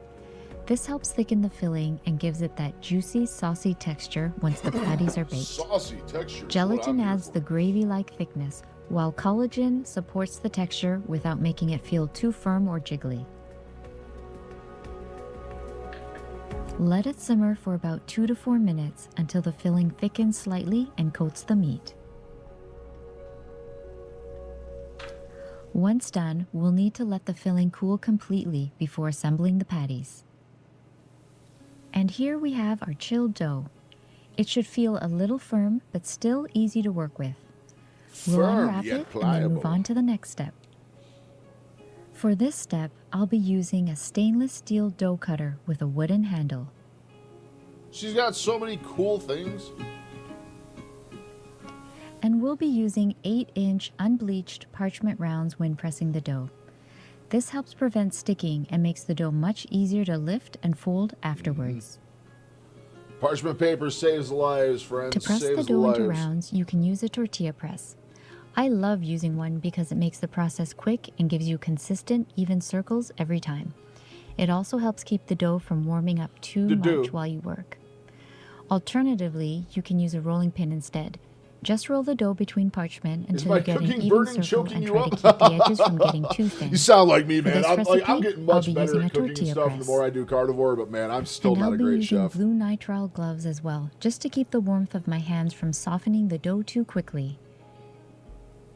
Using the dough cutter, we'll divide the dough ball into 6 even portions. This helps all of the patties bake evenly and look consistent. If you have a kitchen scale, you can weigh them for perfect accuracy, but eyeballing it works just fine too. Once they're divided, I like to quickly roll them into little balls so it's ready for pressing. If the dough ever starts to feel a bit soft or sticky, just pop it back in the fridge for a few minutes. Keeping Whole lot it of cool fridge work makes the going on next with this step one. much easier.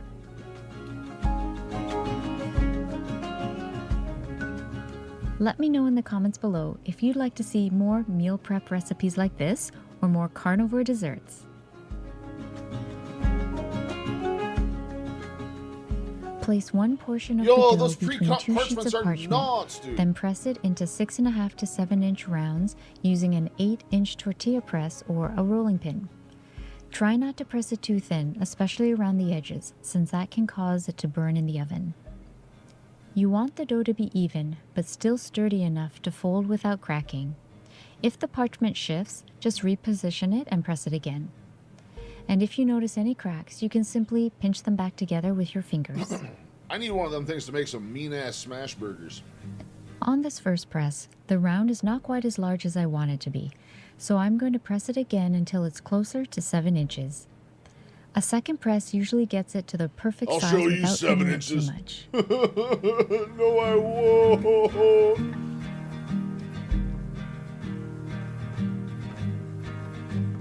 It's -4 here today. Woo! It's definitely warming up for me. It's warming up here. I think we're like 18 today or something like that. We're coming back up to normal. 15. Let me know We're in the 15 comments here. below It's if not you bad. have a tortilla press at home or if you'll be using a rolling pin. Now it's time to assemble the beef patties. I popped the shells back into the fridge for a few minutes just to let them firm up before this step, as having them cool makes it much easier to peel away the parchment. You'll also want a baking sheet ready to place the patties on as you go.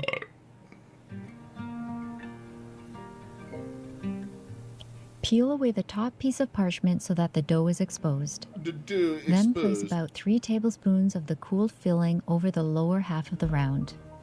Be sure to leave about a 1/2-inch border around the edge so that you have room to seal it closed.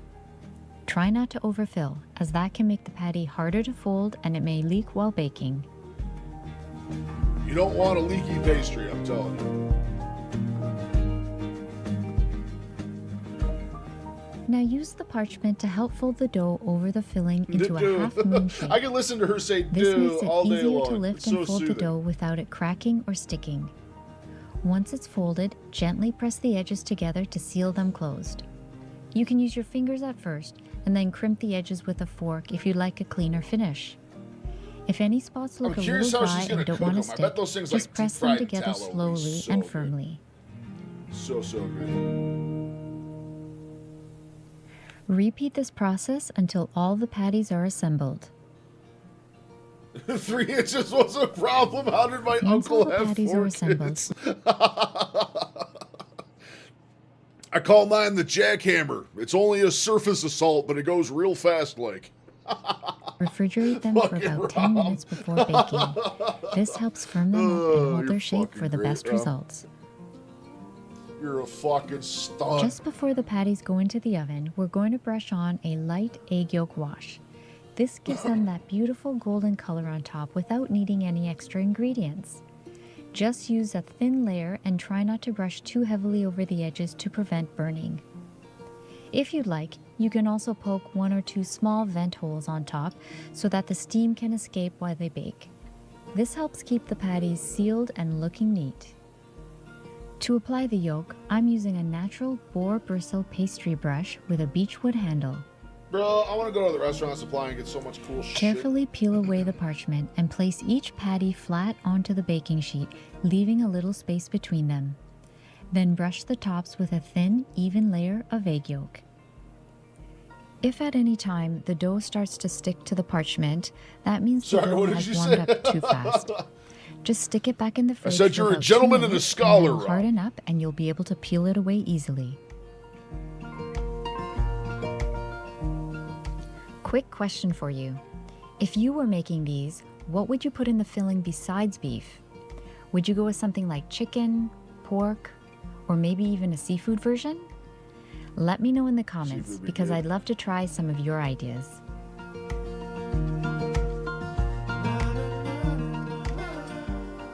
Now they're ready So for the my oven. wife says. Fair. We'll bake these at 325 degrees Fahrenheit for Give it 20 to to 'em low 26 and minutes, slow. or until the crust is set and lightly golden. Once they're done, allow the patties to rest for about 10 minutes before serving. And here we have our golden carnivore beef patties ready to eat. They baked up beautifully and hold their shape really well. Yeah, those look really good. This is exactly the kind of meal prep recipe that makes busy days so much easier. As I cut into one of the patties, you can see the firm outer crust with a soft and moist beef filling inside. These are great to enjoy right away, or you can store them in the fridge or freezer for later. That'd be To some reheat, great warm on-the-go them in shit. the oven at 325 degrees for about 8 minutes, or heat them in a Just lightly like greased reheat skillet them out of over the fridge real medium quick heat to for go on 3 the to go 5 or just start minutes. the day or something. Those look really good. Thank you so much for watching.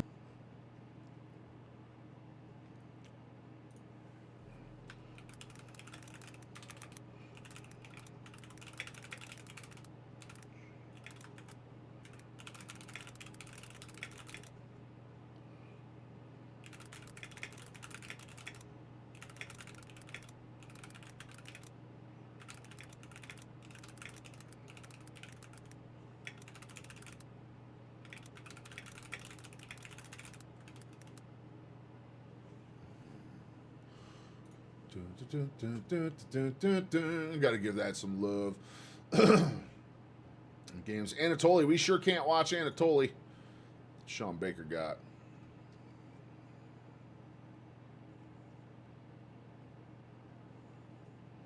Oh, he had Mike Israetel on there? God damn. Lived experiences, videos. Got that. Daniel Batal. Who the fuck is he? Oh, he's my DaVinci Resolve guy. He's pretty cool. Autumn Smith got anything cool for us to check out?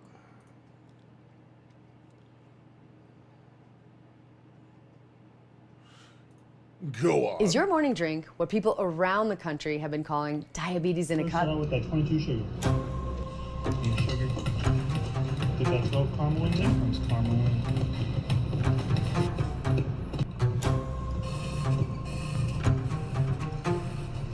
Not a drink, but diabetes in a cup. Today, I'm exposing 10 drinks so many of us are drinking that are quietly destroying your mood, energy levels, and metabolic health. This is a second paradise for better. I used to watch a lot of Israetel, dude, but he's kind of a prick, dude.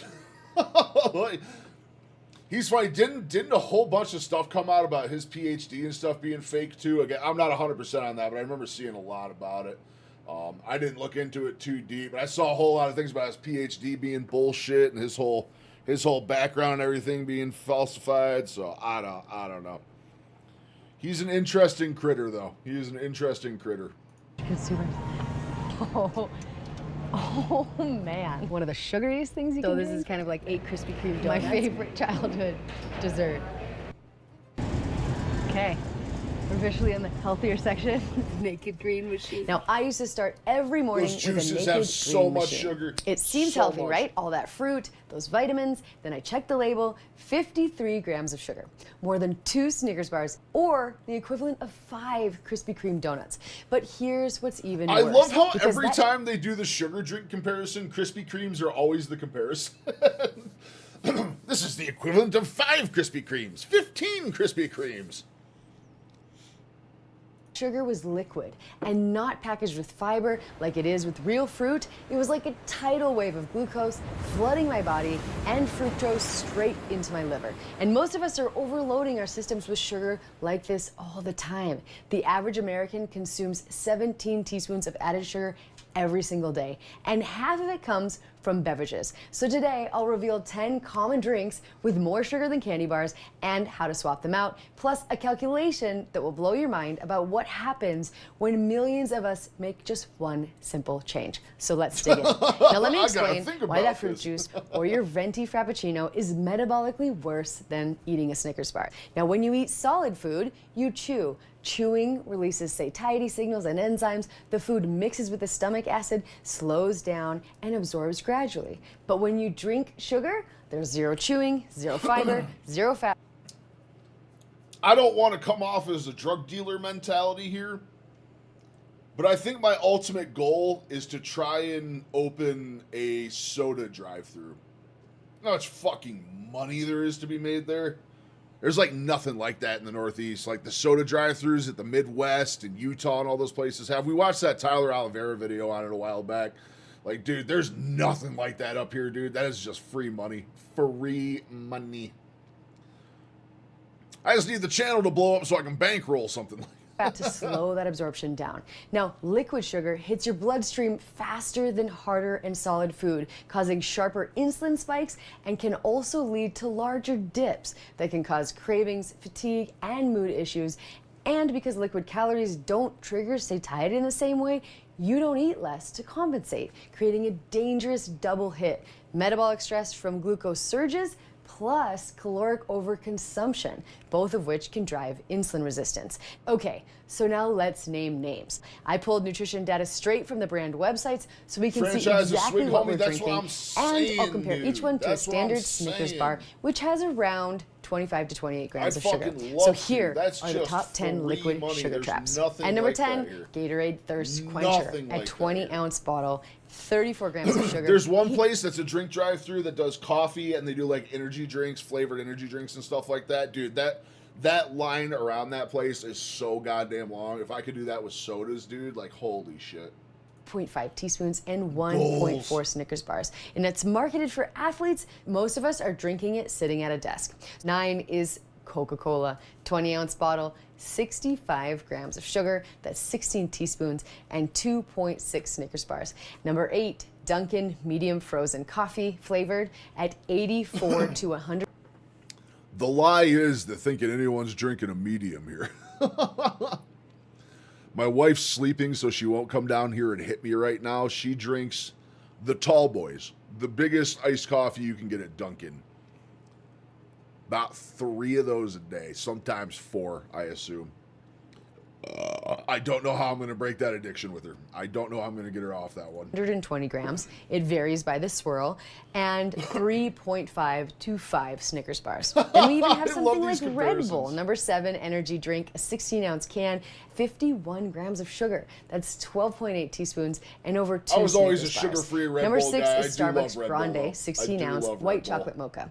47 grams of sugar, 10 teaspoons of sugar, Sugar-free and Red Bull 1.7 and White Snickers Monster bars. are always my And number 5, weaknesses. the Naked Green Machine at 15.2-ounce bottle, 53 grams of sugar, 13 teaspoons, and 2.6 3.1 Tastes fine? Snickers No bar, shit. but it says no sugar Dutch added Bros, on we the don't front. have a Dutch and Bros. yes, it's juice, so maybe slightly less dangerous, but still a huge amount of natural sugar. Number 4, Starbucks Venti Caramel Ribbon Crunch Frappuccino, 78 grams of sugar, 19 teaspoons, and 78 3.1 grams of Snickers bar. sugar. Number 3 is McDonald's Large Chocolate McCafe Shake at 106 grams of sugar, 26.5 teaspoons of sugar. 106 grams of sugar. Good heavens. I'm sharing this video to my And wife 4.2 Snickers bars. Then we have number 2, Dairy Queen Large Royal Ultimate Choco Brownie Blizzard. That's 148 grams of sugar, 37 teaspoons, and almost 6 Snickers bars at 5.9. Number 1 is... I try to tell a fitness teacher that those green shakes are fattening and they're full of oxalates. It's hard to take health advice from a fat man, even when he's telling the truth. Yeah, there's a lot to be said about the optics there, Benny. I hear it on a daily basis about the carnivore videos I make and stuff like that. I always get a lot of hate in my messages and DMs about, no one wants advice from someone that weighs 470 fucking pounds. Like, I get it, man. I get it. Dunkin' Donuts Large Frozen Chocolate and Triple Mocha Swirl. This has 165 grams of sugar, which is 41 teaspoons, and that is... Wow. It's crazy. 6.6 Snickers bars. So do you notice a pattern? All of these drinks equals or exceeds the sugar in a candy bar, and they don't fill you up. You often sip them mindlessly, and because they're liquid, they spike your blood sugar faster than most candy. So, all right, let's get practical now. Here's exactly what to order at every Whoever major edits her chain. videos is really good, by the way. Her editor is phenomenal. Hey, we got a comment.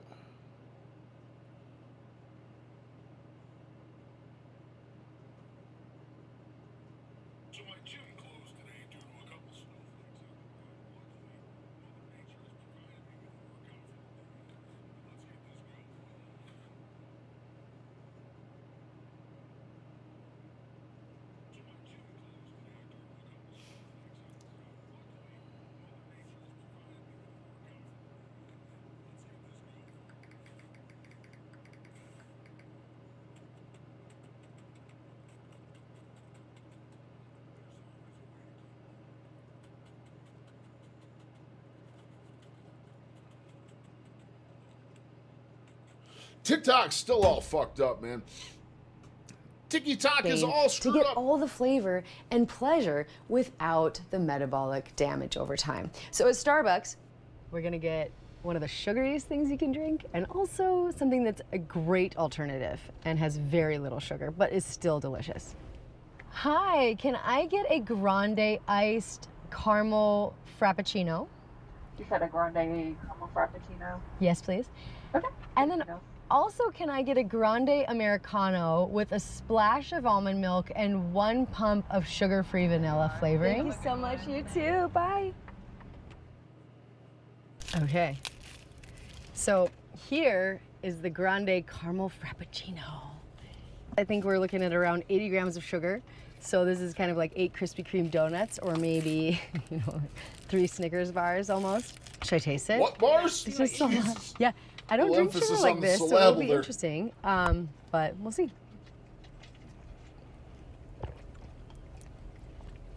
Yeah. I mean, it tastes very little coffee, lots of sugar, and of course it's delicious, but definitely I know it would make me feel terrible just a few hours later, so I'll just let that be at one sip. And the second one we've got here is our Grande Americano. So we have 1 little splash of almond milk, which, if you don't know... I did used to get those Americanos. Every now and then, wifey would get Starbucks. I'd always have you get one of those. They're good. They know how to sell the addiction. They Almost do. all almond milk will be sweetened. Hey, speaking of, question for both sides. How is stream today? We dropping frames? We lagging? We choppy at all? Curious. I think I resolved the issue. Think I figured out what was going on, but curious And so to know. there will Curious be a to little know. sugar in that. This isn't sugar-free. And there'll also be some 1 pump of sugar-free vanilla. So the only sugar in here, technically, other than artificial sugar, will be the probably sweetened almond milk. Oh, see, that tastes coffee. That tastes like coffee, and that tastes just a little sweet. Like, this is something you could drink and feel good, and it's also like not overpowering. I think this is nice balanced sweetness. See, that I like. That's good. You could also get something like cold brew, black, or with a splash of heavy cream, which actually adds richness and under 1 gram of sugar, or ask for half pumps or 1 pump of any syrup, and this cuts sugar by 50. It's about all I'm good for with the wife most of the time. They call me Captain Half Pump. 50 to 75%. There's also sugar-free syrups The salt available burns are like flowing vanilla today. and cinnamon dolce. At Dunkin' Donuts, Dolce. rather than the large frozen coffee with flavor or the Yippity medium boppity. caramel swirl, try ordering the cold brew, unsweetened for 0 grams of sugar, and ask for almond milk or oat milk, which is 3 to 5 grams of natural sugar added, I don't or an want iced oat coffee, milk. black. Or add your own monk fruit or stevia. Flavor shot instead of the flavor swirl can also be a good option because the shots are sugar-free extracts and the swirls are liquid sugar. And at Dairy Queen, rather than the large blizzard or the large chocolate shake, my favorite childhood dessert, Oreo blizzard. And it comes in at about 120 grams of sugar. So that's like 5 Snickers bars or maybe, 12 Emphasis on the Krispy Kreme slab. donuts, so pretty crazy. And then here we have a nice little DQ vanilla cone. It's a very acceptable swap. This has about 25 grams of sugar. Now, other alternatives that I love are my other childhood favorite when I started to get familiar with sugar and why it mattered and how I wanted to consume less. I would get the Star Kiss. This is pretty good. Still so fun. Looks gross. Even creamier than I remember, but still delicious. Now the Star Kiss has about 17 grams of sugar, so even less than a little cone, and it's still super tasty. And a new favorite for my little guy is the reduced sugar dilly bar. This is something you can get 0 dilly bar. grams of added sugar per serving, still pretty that man a delicious, dilly bar. and only, sugar alcohol, 4 gram total carbs, but much better than most other things in terms of its sugar, and I would say still very delicious. Or you could share a small blizzard with a friend to cut your sugar intake in half. Now, fast food, McDonald's, Burger King, etc., rather than ordering a large Coke, 65 grams of sugar, or a McCafe frappe, try something like an unsweetened iced tea or a black iced coffee, water or sparkling water. Many chains now actually carry this. Now, if you want some sweetness, try Diet Coke or Ugh, I Coke got Zero. some This actually indigestion going doesn't on today. have sugar. It does use artificial sweeteners, which I think come with their own concerns, but they're far better, probably metabolically, than sugar. Now, for sports and energy drinks, try not ordering the Gatorade at 20 ounces, which is 34 grams of sugar, or the Red Bull, which is 52 grams, and try instead a Gatorade Zero, a Powerade Zero, or something with no sugar, but still contains the electrolytes. You can also try sugar-free Red Bull or Monster. These don't have sugar at all, and they have the same caffeine. Or you can make a homemade electrolyte drink with water, a pinch of sea salt, squeeze of lemon, and liquid stevia. Now for the healthy juices. Okay, we're officially in the healthier section, but Those this juices guy, I have used to so drink it much sugar. every morning without fail. Says no sugar. But then 49 grams. It's crazy. That's over, almost 2 Snickers bars, almost 5 Krispy Kreme donuts. And yes, it's juice, but all of that fiber is removed. And so you're essentially just getting liquid sugar and liquid fructose in huge amounts. Instead, you can eat whole fruit. An apple has about 19 grams of sugar plus fiber that slows. When you were playing the game where he beat the boss, it was choppy for me. That's probably because I'm not at home. Part of the stress was I was talking about freezing cold outside. Yeah, I hear you. Yeah, I think that video was just shitty quality, to Weird be honest. about re-procking on the crossbow. Crazy shit, though. He didn't beat him. He got really close. I assume Each boss in because this it's game has a fucking final 7 or stand. how many shots? Too many shots? But this is one man versus this boss. This is supposed to be a well, 6-person It's raid. not necessarily that I'm talking about. This is supposed to be a 6-man It's- fight.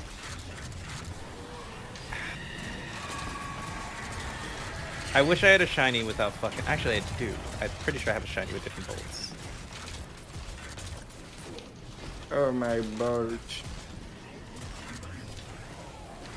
Do I? The world's first solo master witness final stand. Holy moly! I do Put not. that in the have battle, a Mario shiny Monkey. Alright, swap to Where's my ammo? My ammo, brother, my ammo. Where you at? Come to the lightsaber, go! Go, Luke Skywalker! Go. Use the super, use the super! Hold on! Hold on! No! Lightsaber, go! Yay! Let's go. That's still crazy. That's supposed to be 6 people doing that fight. 6 people, and I always had a hard time doing it. Down. You with can 6. also try sparkling water plus a splash of 100% cranberry juice. Okay, now here are some general rules for coffee shops. Size down. Get the tall instead of the venti. That can save 20 grams of sugar. Skip the whipped cream. That saves about 5 to 10 grams. Use cinnamon or cocoa powder for flavor. This is 0 sugar. Bring your own monk fruit or stevia drops. I actually keep a small bottle in my bag. And last but not least, here are my go-to for at-home swaps. Now, instead of a Frappuccino, blend cold brew or Paleo Valley's bone broth protein plus ice and make an absolutely delicious protein drink in the morning. You can also add coconut milk or almond milk, and it literally tastes like a milkshake, only it has 0 grams of sugar and 13 to 26 grams of protein. Instead of Gatorade, you can try Paleo Valley electrolyte packets in water. Her fucking Again, editors very are low sugar, nuts, natural dude. sugar Her option, editors or are another so high-quality good. electrolyte powder that is sugar-free. And instead of energy drinks, try black coffee or green tea, or again, our greens powder. And the pattern is every swap saves you 20 to 80 grams of sugar per drink. And if you drink 2 sugary drinks a day and swap both, you're avoiding over 100 grams daily. That's 25 teaspoons of sugar, 3 full cups a week, over 150 cups a year, and that's 37 pounds of sugar not entering your body annually. So here's my challenge to you. Swap 1 sugary drink per day for just 30 days. Just 1. Track how you feel, and I promise you'll notice more stable energy, no 3 p.m. crashes, less bloating, clearer thinking, and over months, probably weight loss, better skin, and maybe even lower inflammation. And here's what it gets really cool. So let's zoom out for a minute. According to the CDC, the average American adult consumes 17 teaspoons of added sugar per day, and half of that, or 8.5 teaspoons, comes from beverages. Now, imagine, what if we each replaced just 1 added sugary drink with water or unsweetened tea? Say we swap out a 20-ounce Coca-Cola, so 65 grams less per day equals 455 or 1 pound of pure sugar per week, and in a month that's over 4 pounds. If even 10% of American adults made this one swap, that's 1.35 billion pounds of sugar. Now, what about disease? Now, large prospective studies show that each additional serving of sugar-sweetened beverages is associated with an 18% higher risk of developing type 2 diabetes, even after accounting for body weight. And those that drank the most sugar-sweetened beverages had a 26% increased risk. But here's where it gets even more interesting. More sugary drinks, sodas, sweetened coffees, fruit juices contain fructose, and fructose is handled almost exclusively by your liver.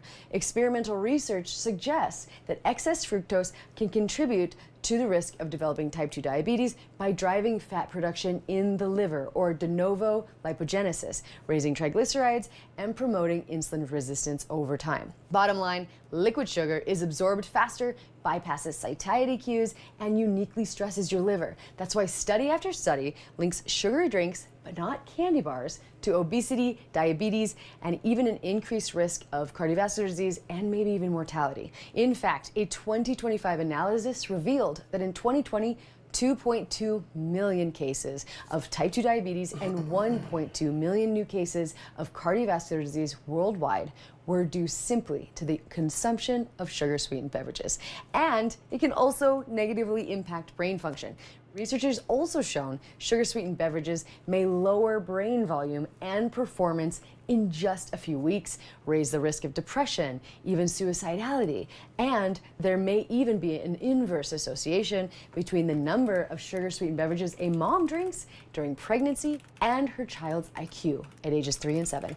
Large meta-analysis find that each daily serving of sugary drinks raises the risk of type 2 diabetes by 10 to 30% depending on the study. So in the United States, about 1.4 million new cases of type 2 diabetes are diagnosed each year. So if 10% are attributable to these sugar-sweetened beverages, that's 140,000 cases a year. So if we cut this sugar-sweetened beverage intake significantly, we could potentially prevent tens of thousands of new diabetes diagnoses annually, along with associated heart disease, kidney disease, and healthcare costs, estimated at $327 billion a year for diabetes in the United States. This is just one drink, one swap, and millions of lives changes. So the science is clear. Liquid sugar is uniquely dangerous. It bypasses... All right, guys, I know we're not getting mega political here, but I do want to watch this press briefing on what's going on real quick. I'm going to take a 2-minute break quick. I'll be right back. I do want to check out what's going on here. I've been keeping tabs on this whole thing. So we're going to watch this and see what's going on. I'll be right back, and I'll give you guys some James.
Just to know what you knew. Restless every time we start locking eyes. Lost control. Oh, it's paradise with honesty, but I'm in the dead of the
Bots. This should be interesting.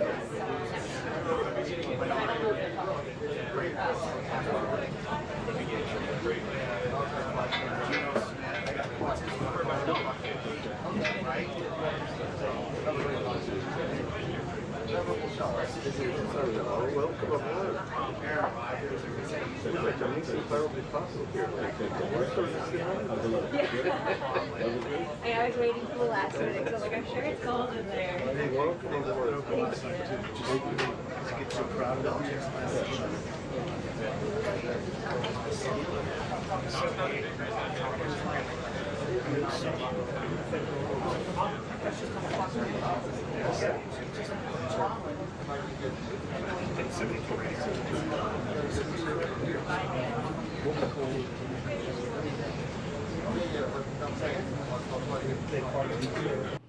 We'll keep that muted out in the meantime until it actually starts going. Very, very interesting what this is going to be about.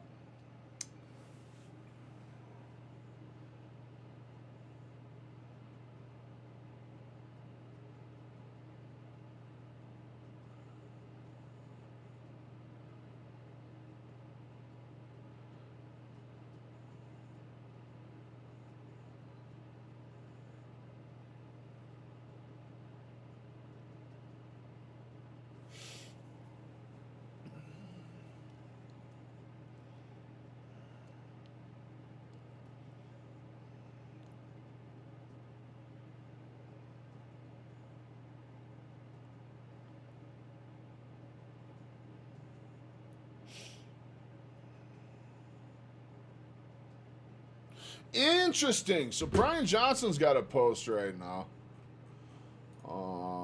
Speaking of dicks and dick health, my friends. So this is kind of interesting. Penile health matters because it provides early warnings. Plaque buildup is systematic. If in one artery, then in all. Shows up small as first. Erectile dysfunction or poor nighttime erections show up 3 to 5 years before a heart attack or stroke. Interesting.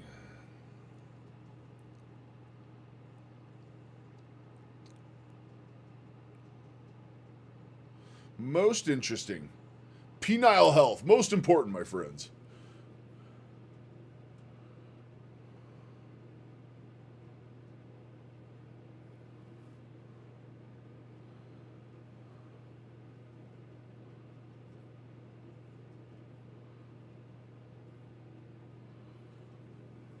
Hell yeah. I'm only here because it's dick health. Still nothing going on there.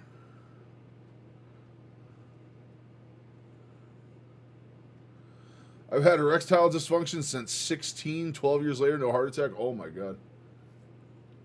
No, I had no idea about that, Rob. I had no idea about that. My heart's always been healthy enough. I really haven't looked into too much of the field about it.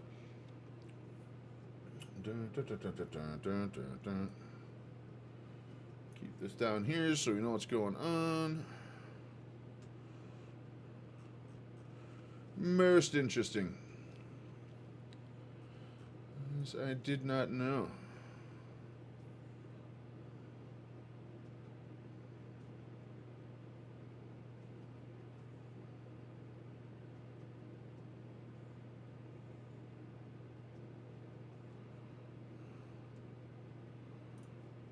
Oh, that's old. Why is every post I see on X 15 fucking hours old? I don't get it.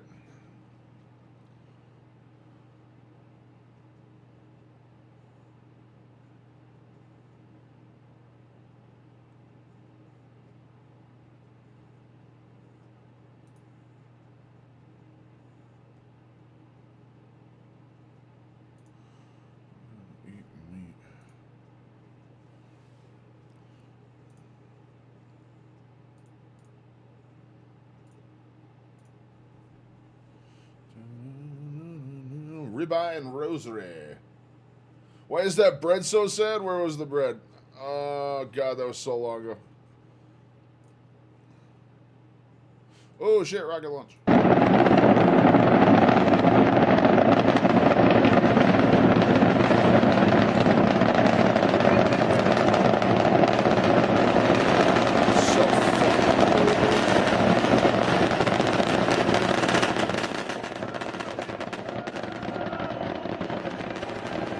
can't tell if they're launching it or if they're catching this one.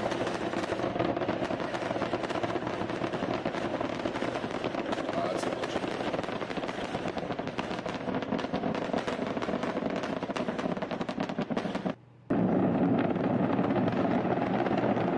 So fucking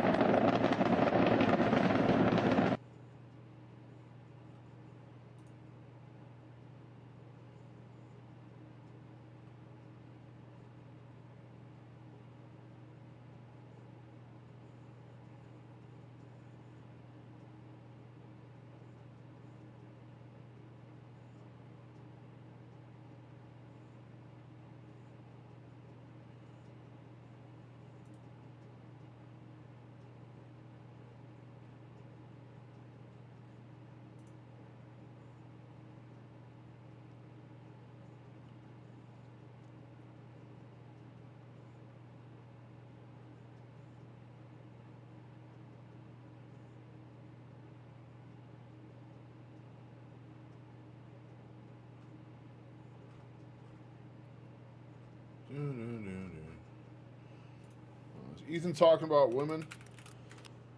I may be mid on the weight loss advice, but I am pretty good on the woman advice. 12 years with ED, no heart attack. I know, right, dude? Oops. Ethan does follow me, though. No shit. Yo, I didn't know that. Ethan actually follows me. That's cool as shit, dude.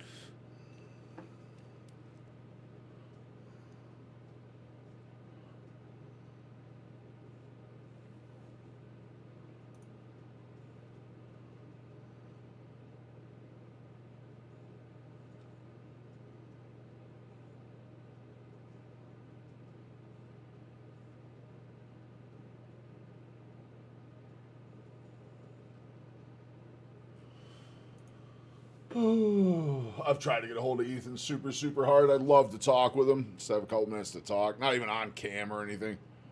Oh, we got a mic.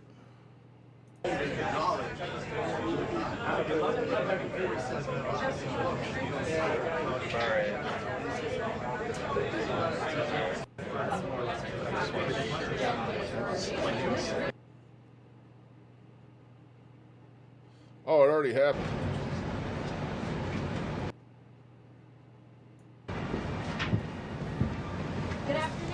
Good afternoon, Jackie. Thank you for that. Thanks for coming in on a snow day for the rest of the government in the country. And as much of the country feels the impacts of that winter storm, President Trump continues to monitor the situation closely, and he has remained in constant contact with FEMA and emergency responders. President Trump also quickly approved 12 federal emergency disaster declarations within 24 hours for the states of Arkansas, Georgia, Indiana, Kentucky, Louisiana, Maryland, Mississippi, North Carolina, South Carolina, Tennessee, Virginia, and West Virginia, enabling these states to access critical federal resources to supplement their response efforts if needed. These declarations will help state-led efforts of turning power back on, clearing roads for emergency services, and keeping communities safe. The White House will continue to correspond directly with governors and local officials in the coming days, especially in those states that were harshly impacted by this storm. I would also like to address the chaotic scenes in Minnesota over the weekend. Nobody in the White House, including President Trump, wants to see people getting hurt or killed in America's streets. This includes Renee Good, Alex Preddy, the brave men and women of federal law enforcement, and the many Americans who have been victimized at the hands of illegal alien criminals. Saturday's shooting remains under active investigation by Homeland Security Investigations and the FBI. The Customs and Border Protection is also conducting their own internal review. As President Trump said yesterday, the administration is reviewing everything with respect to the shooting, and we will let that investigation play out. But let's be clear about the circumstances which led to that moment on Saturday. This tragedy occurred as a result of a deliberate and hostile resistance by Democrat leaders in Minnesota. For weeks, Governor Walz and the Mayor Jacob Frey and other elected Democrats were spreading lies about federal law enforcement officers who are risking their lives daily to remove the worst criminal illegal aliens from our streets: murderers, rapists, pedophiles, human traffickers, and gang members. Governor Walz and Mayor Fry have shamefully blocked local and state police from cooperating with ICE, actively inhibiting efforts to arrest violent criminals. They have also used their platforms to encourage left-wing agitators to stalk, record, confront, and obstruct federal officers who are just trying to lawfully perform their duties, which has created dangerous situations threatening both these officers and the general public and Minnesotans alike. This is precisely what unfolded in Minneapolis on Saturday morning. Obstructing federal law enforcement and inciting violence against officers is wrong and illegal. This used to be a universally accepted position in the United States. Amid the hysteria, we must remember how we got here to this moment today and what this Democrat opposition is about. Former President Joe Biden and the Democrats opened America's borders for 4 years, inviting tens of millions of illegal aliens from all over the world to flood into our country. Among them, violent criminals who terrorized American communities and have inflicted devastating, permanent pain and harm on law-abiding Americans and their families. Yet we never saw outrage from Democrats or their allies in the liberal media over these horrifying crimes against U.S. citizens. The pain of American angel families was ignored and dismissed because it undermined the Democrat narrative. Innocent Americans like Jocelyn Nungray, Laken Riley, and Rachel Morin are just a few of the many victims savagely murdered by illegal alien criminals. Earlier this month, an illegal alien from Mexico with a long criminal history who came into our country under Joe Biden's administration threw a baseball-sized stone at a school bus carrying children in New Jersey and fractured the skull of an 8-year-old innocent child. President Trump promised accountability to these American families by securing the border, deporting every illegal alien who has committed crimes, especially and most importantly, violent crimes. Nearly 80 million Americans voted for him to deliver on that very promise, and he is. As the duly elected president, the president is fulfilling the will of the people by arresting and removing these threats from our country in cities from Los Angeles to New York. And Vetting. yes, We love vetting. American dream's here for anybody, man. Just do it legal. Just do it legally. Minneapolis. Yet Democrat leaders in Minnesota with sanctuary city policies have actively defied federal immigration law and the will of the people. And as a result of that defiance, 2 Minnesotans have now tragically lost their lives on the streets of Tim Walz's state. It is President Trump's hope and wish and demand for the resistance and chaos to end today. That's why President Trump spoke with Governor Walz directly this morning, and he has outlined a clear and simple path to restoring law and order in Minnesota. Number 1, Governor Walz, Mayor Fry, and all Democrat leaders should turn over all criminal illegal aliens currently incarcerated in their prisons and jails to federal authorities, along with any illegal aliens with active warrants or known criminal histories for immediate deportation. Seems pretty fucking Number basic. 2, state and local law enforcement must agree to turn over all illegal aliens who are arrested by local police. And then thirdly, local police must assist federal law enforcement in apprehending and detaining illegal aliens who are wanted for crimes, especially violent crimes. If Governor Walz and Mayor Fry implement these common sense cooperative measures that I will add have About already telling been people to stop instigating in the streets. Protest is one thing.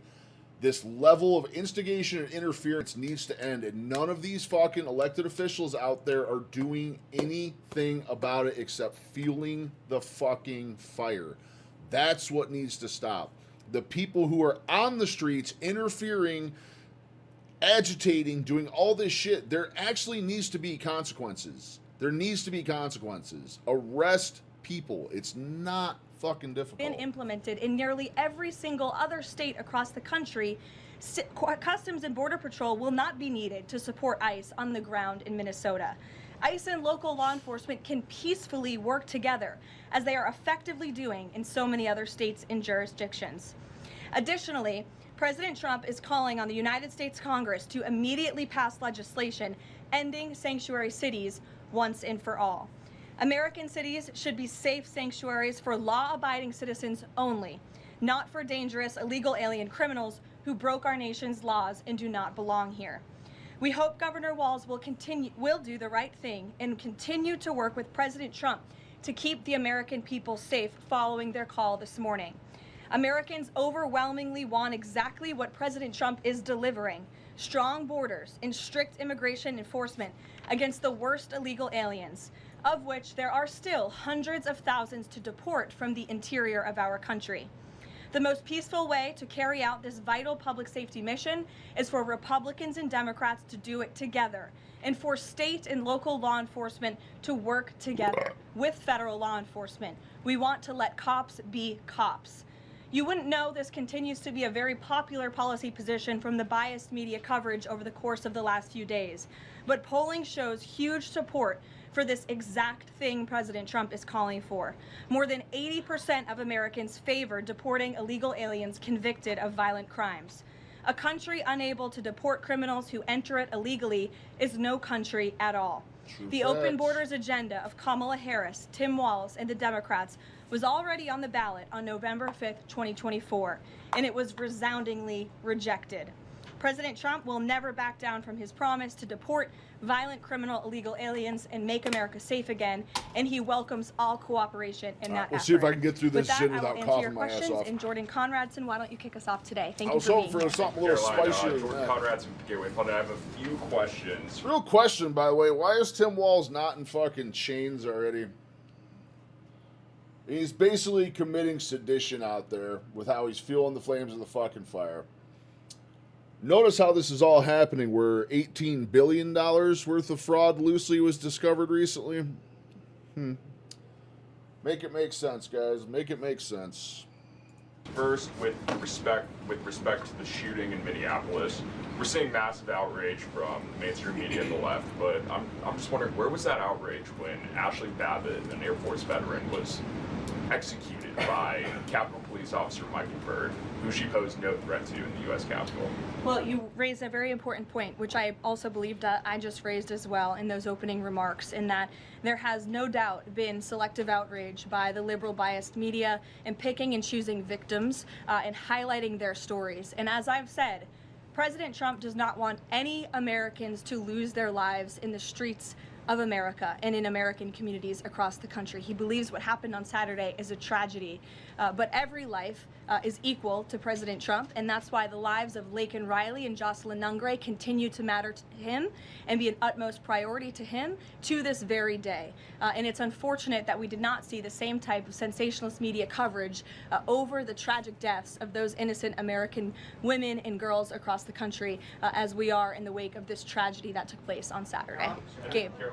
Sure, go ahead, Jordan. I want to get your response to this. The Arizona Attorney General, just days before this shooting in Minneapolis, she seemingly encouraged rioters to go out, shoot, and kill ICE agents. And I'll quote her here. She said, "If you reasonably believe your life's in danger and you're in the house or in your car or on your property, you can defend yourself with lethal force." And she said that you can't tell if ICE agents are law enforcement or imposters, and it becomes an issue of whether you reasonably believe they were law enforcement. Do you have a response to that, and does the White House believe that she should be held accountable for these remarks? Such dangerous rhetoric, as I pointed out, is exactly what has brought us to this position today, where you have elected Democrat officials across the country who are encouraging left-wing agitators and crazy people to go out and unlawfully obstruct lawful immigration enforcement. Again, these brave men and women of ICE and Border Patrol and the federal enforcement are just trying to do their jobs to enforce our nation's immigration laws and to go after the worst of the worst in this country. I would encourage everyone in this room, and I would encourage the Arizona Attorney General to look at the video of an ICE agent in Minneapolis. He was approached by left-wing agitators who were honking their horns and were screaming slurs at him, and he rolled down his window and he said, "What are you doing? I am out here trying to catch a child predator, somebody who has convicted crimes against an innocent child, and you are trying to obstruct." I saw the video of that, all the agitators and people around him who were harassing him He literally told them, we're here to arrest a child rapist. And they all just don't even buy it. No, we don't believe you. We don't believe you. We're to a point where people are defending child predators because they have TDS so bad. It's fucking insane. It's insane, dude. Me from doing my job. This rhetoric against ICE could... The lack of fucking reason. Like, dude, so... There's no wherewithal. Like, next time I see a state trooper pulled over, am I just going to stop and walk right up and interfere with his arrest and ask if he has permission to do what he's doing and all this other stuff? Like, no. You realize that action has consequences. And it's the exact same for what's going on with this. It's the exact same fucking thing. You just don't fucking do it. You don't do it. It's that simple. Shit gives me a headache just to think about. Comparing them to Nazi Gestapo Donald Trump's police force is despicable, it is shameful, and it is precisely what has led to the escalation of tensions in Minneapolis and in other places across the country. Gabe, go ahead. Be looking into her for justifying violence. I would defer you to the Department of Justice on that. Thank you, Caroline. Regarding Minnesota, on Saturday, the Department of Homeland Security posted that Preddy looks like he wanted to do maximum damage and massacre law enforcement. Stephen Miller on Saturday posted that, or called Preddy a would-be assassin. Why did administration officials jump to conclusions before an investigation had even been conducted? Well, look, this has obviously been a very fluid and fast-moving situation throughout the weekend. As for President Trump, whom I speak for, he has said that he wants to let the investigation continue and let the facts lead in this case. With regards to the deployment of Tom Homan to Minneapolis, should the deployment of Mr. Homan to Minneapolis be seen as a sign that the president is dissatisfied with how the officials on the ground had handled the incident? No, Mr. Homan is doing an exceptional job, and he has been working with Secretary Noem and President Trump over the course of the last year. Secretary Noem still has the utmost confidence and trust of the President of the United States, and she's continuing to oversee the entire Department of Homeland Security and all of the immigration enforcement that's taking place across the whole entire country. Of course, Secretary Noem... And that's the thing. Like, dude, I kind of gave up even trying to talk to people about that, Rom. I gave up even trying to talk to them because they don't want to understand. They don't care about logic. They don't care about facts. They don't care about reasoning. They just don't. They absolutely don't. And it's fucking insane. It's absolute insanity, dude. These people are fucking cooked. Absolutely cooked. is also in charge of FEMA, and we are in the wake... This shooting, though, this last shooting, dude, I don't know, man. I feel some sort of way about this one because... I'm big pro 2A. I am huge 2A. I'm all pro concealed carry, all this stuff. And he was legally carrying, and he very much looked like he got disarmed. He very much looked like he was disarmed before he was lit up in the back. I don't know. This to me looks like I've watched a lot of different angles of the thing. And again, we'll see what happens. But I don't know. It didn't look like a good shooting. It did not look like a good shooting. Waiting to see more on it, but from everything I saw, it didn't look good. But we need to see accountability. If it was a bad shooting, there needs to be accountability. You ever look up out of a crowd of random lefties who Rittenhouse actually shot? Just so happened Random was a 53 times crime domestic abuser and some other fucking tard. Yeah, sounds right. Sounds right. I remember seeing a lot about that back when it happened. I remember seeing a lot about that. Of a brutal winter storm where hundreds of thousands of Americans have been impacted by that. So Border Czar Homan is in a unique position to drop everything and go to Minnesota to continue having these productive conversations with state and local officials. And I know that he's catching a plane in just a few hours to do just that at the request of the president. Jennifer. On Saturday's shooting, has the president been briefed and have you been briefed on specific details of the shooting? How many shots were fired? How many guns discharged? And I mean, did the protesters' gun go off or only the officers' guns? Do you have it? I was actually super curious about an accidental discharge possibly happening because it was a SIG P230. It was a P230. If you guys remember a few months back, there was like all sorts of issues coming about them P230s misfiring. Like, dude, it's fucking nuts. Any of those I don't think details? that's what happened, but Again, I the was investigation is super continuing, Jennifer, concerned that's what and we will happened let at the first. facts lead, and we will let the facts play out in this investigation. I do know that HSI and FBI are conducting interviews with those that were involved and the agents who were involved in this unfortunate tragedy on Saturday. Are they keeping the president up to date on all those details? The president is obviously very much on the ball with respect to this investigation. I think he's made that. But you also got to look at it from the side too. Even if he was disarmed already, from the time it looked like he was disarmed to the time he was shot, it was less than a second. I mean, that much pressure, that much shit going on in the background. Someone calls out gun, like, dude, that's split second decision making. That is tough. It is absolutely tough. I don't know though. I really don't know. It didn't look like a good shoot. That quite clear with the various statements that you've seen him put out, and also the 4 points that the president has outlined as well to Governor Walz, and to encourage him to cooperate with ICE and with the administration. Mary. Thanks, Caroline. To follow on Gabe's question, Secretary Noem said Alex Preddy committed an act of domestic terrorism. Stephen Miller labeled Preddy a domestic terrorist. Does the president agree with them? Look, as I've said, I have not heard the president characterize Mr. Preddy in that way. However, I have heard the president say he wants to let the facts and the investigation lead itself. Was he alarmed to hear his top officials referring to him in that way, rushing to that No, judgment? no, Ram, I absolutely disagree. Or not disagree. I absolutely agree. He put himself in the situation, but hearing all this stuff like they're trying to portray right now, it's even the right side with like Stephen Miller and all this stuff. We're all, if you're reading this, you're awesome. Thank you, Nick. That's the positive motivational boost I needed today, as a matter of fact. I was super depressed, and now I'm not. Thank you, Nick. Thank you, Nick 1202. Tremendous kind words. Tremendous kind words. But what the fuck was I just saying? But like making it out like he was armed to the teeth and he was there to fucking do this and that and the fucking other thing. It's like, dude was just carrying. I think he was just carrying, man. But you're absolutely right. He put himself in the situation where it happened. I absolutely agree with that. On Stephen Miller's comments, what you up to, Nick? You just going around making people smile with some kind words, or what? Because that's pretty fucking cool if that's what you're doing. Who tried to murder federal agents, despite the fact that, as you say, this is still under investigation. Look, again, this incident remains under investigation, and nobody here at the White House, including Yeah, the no, President absolutely, of the United absolutely. States, There's a lot of decision making that comes into it. Absolutely. And that's why not everyone should be allowed to do it. wants to see Americans hurt or killed and losing their lives in American streets. And we mourn for the parents. As a mother myself, of course, I cannot imagine the loss of life, especially losing one's child.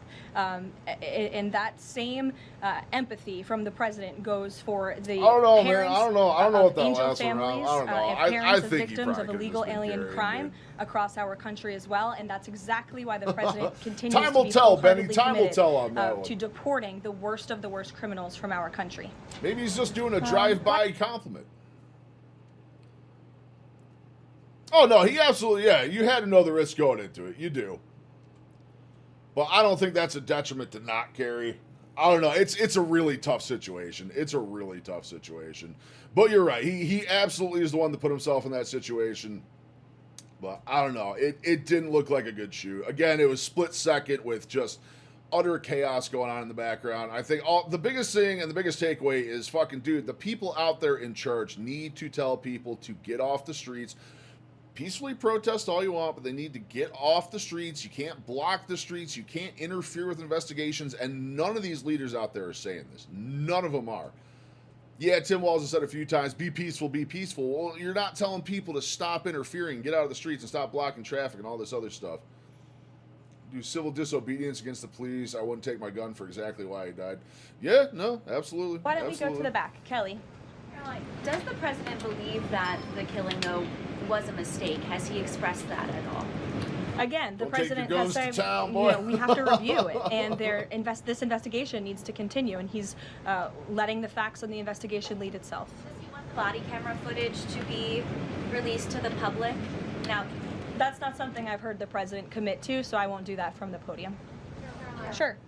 Caroline, how serious is the administration? Yeah, no, that's what I'm saying. It was split second. If you watch the footage, it was absolute split second decision making. Like, they're enough there. Someone calls out weapon, and then Doesn't say that they're disarmed. It's, I don't know. It's just a fucked up situation all the way around. State officials in Minnesota are actively coordinating with demonstrators. How's your day going, Nancy? How you doing? Non-encrypted communications, as well as providing government resources to impede immigration enforcement operations. I'm sorry, Carrie, could you repeat your question? How serious is the administration taking allegations at local and state? Honest question for y'all, because I thought about this last night, and it has nothing to do with what we're watching, but I'm gonna blow myself up real quick. Now, be completely honest with me. How do y'all feel about the stash? I was thinking about losing the stash. I was potentially considering getting rid of the stash last night, and I don't know. I need some more opinions. Do I keep the stash or do I lose the stash? Here, blow myself up even more.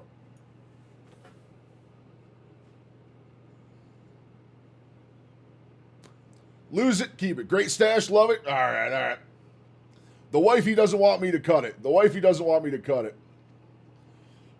It tickled my nose yesterday, so I thought about getting rid of it. I had to trim it up. I gave it a nice trim last night, but I didn't get rid of it. I wanted to get some more opinions on the matter. Keep the stash? All right, that's 2 for 2 on keep the stash.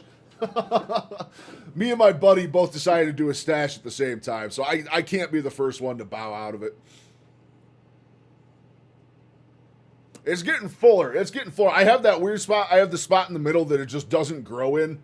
I have like the reverse Hitler. I got nothing in the middle. But it's starting to fill in a little bit. I'm also, you guys can't tell from the cam right now. You can't tell. It's getting a lot of gray in there. It needs handlebars so she can hold on for dear life. Ain't that the truth? Dude, I can't grow anything else, dude. I could maybe get like a shitty goatee going, but dude, a stash is all I can grow. A stash is the only decent thing I can do. No, Rom, I actually have not. Use tallow or castor oil for grooming. Interesting. You know, Benny's always big in telling me that too. Use tallow for stuff like that. I'm going to have to do that. I got a nice batch upstairs.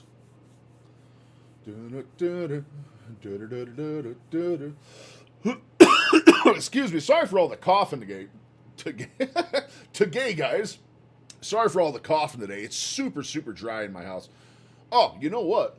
Tallow balm. I'm going to turn my heater off real quick.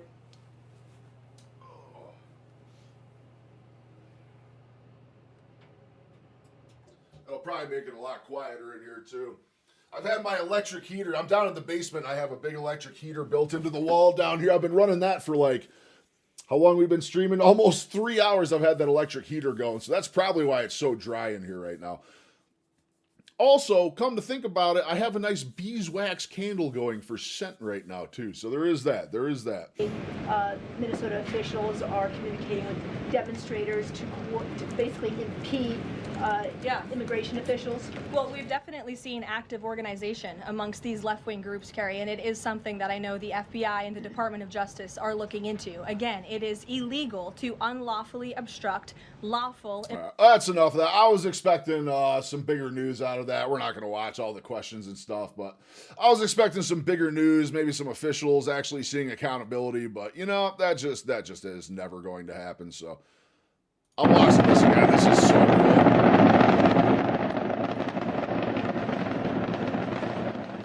Again, whether you love Elon Musk or you hate him for whatever reason, you gotta respect what SpaceX is doing. I love space exploration stuff. I truly do. These rockets are so cool. So cool. Big stashes, gas-matic wrecks made them trim for that style. The theory is they maintain the stashes. Signal that this isn't over, we're still fighting. Interesting. I did not know that.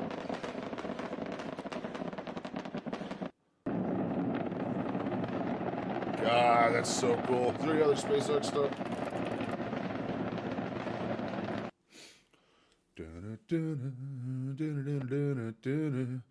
Dude, the way the reusable rockets, the way they catch them and stuff, oh my God, it's so cool. It's so cool. Tesla. I want more footage. It's all just pictures. Where are the videos of this stuff launching?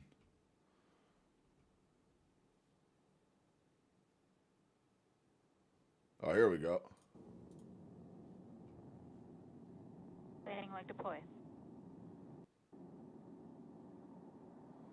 Good God, hard to tell what's going on in there.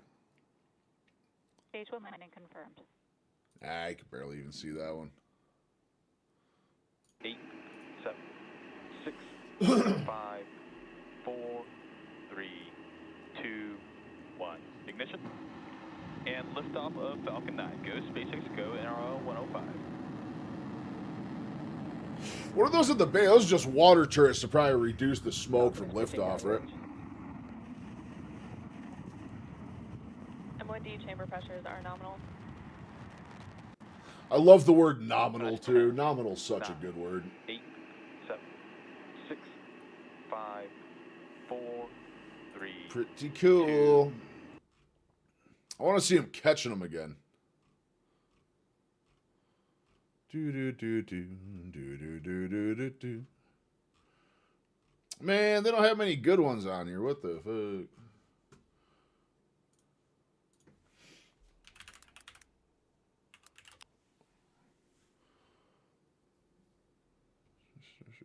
Flight 2, space trends.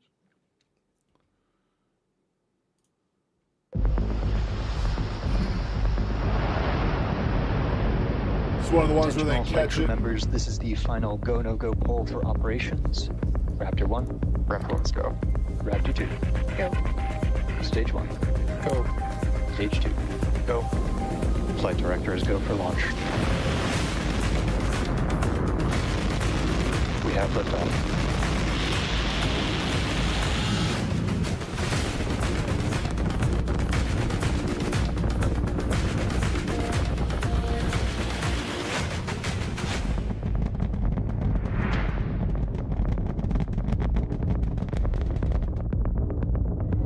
Vehicles pitching downrange.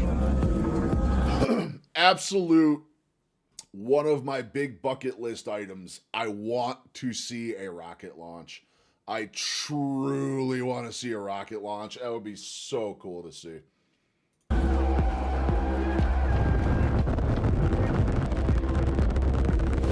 Max Q. Sounds good, Nancy. Thanks so much for stopping by. Always love to see you. Enjoy your chores, and hopefully you didn't get blasted with snow too hard wherever you are. Ship engine startup. Stage separation. Booster respect burn. On Albion 0, 30 seconds till catch decision. Confirming 30 seconds to make that decision. 10 seconds till catch decision. Hot stage separation confirmed. Flight directors go for booster return. Operator go vote is set true. We are go for catch. Booster coming in hot for booster catch. Booster FTS is saved.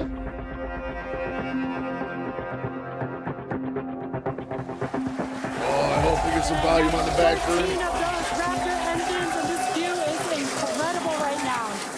I can't wait for us to hear the sonic boom. Booster landing burn startup.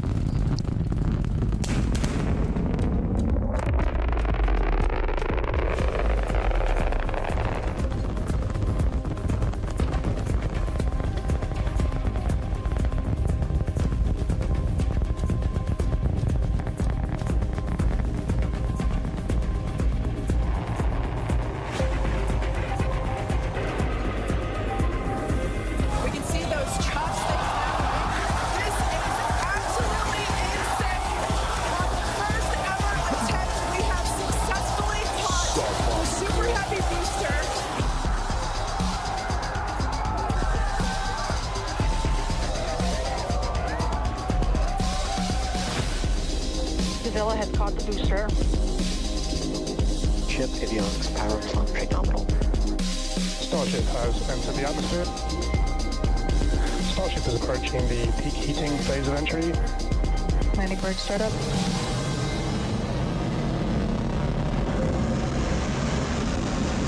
Starship is on target.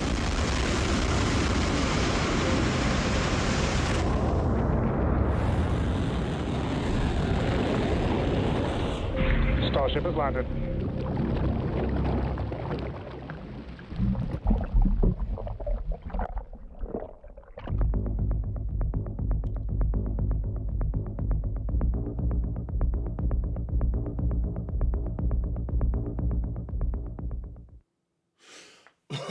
So cool. So cool. I can watch that shit all day long. Absolutely all day long. Here we are at the newly incorporated Starbase, Texas.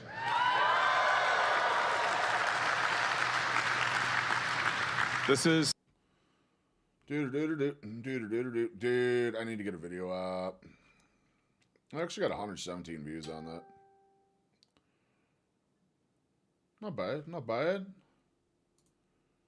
Anthony Chaffee's is an hour and a half. We're not going to get into that one. What we doing? What we doing here? Well, cardio, we looked at that. What's Dave Mack got going on? Drowning from the inside. Interesting. We looked at the Skeleton Gang last week. They're doing things and stuff.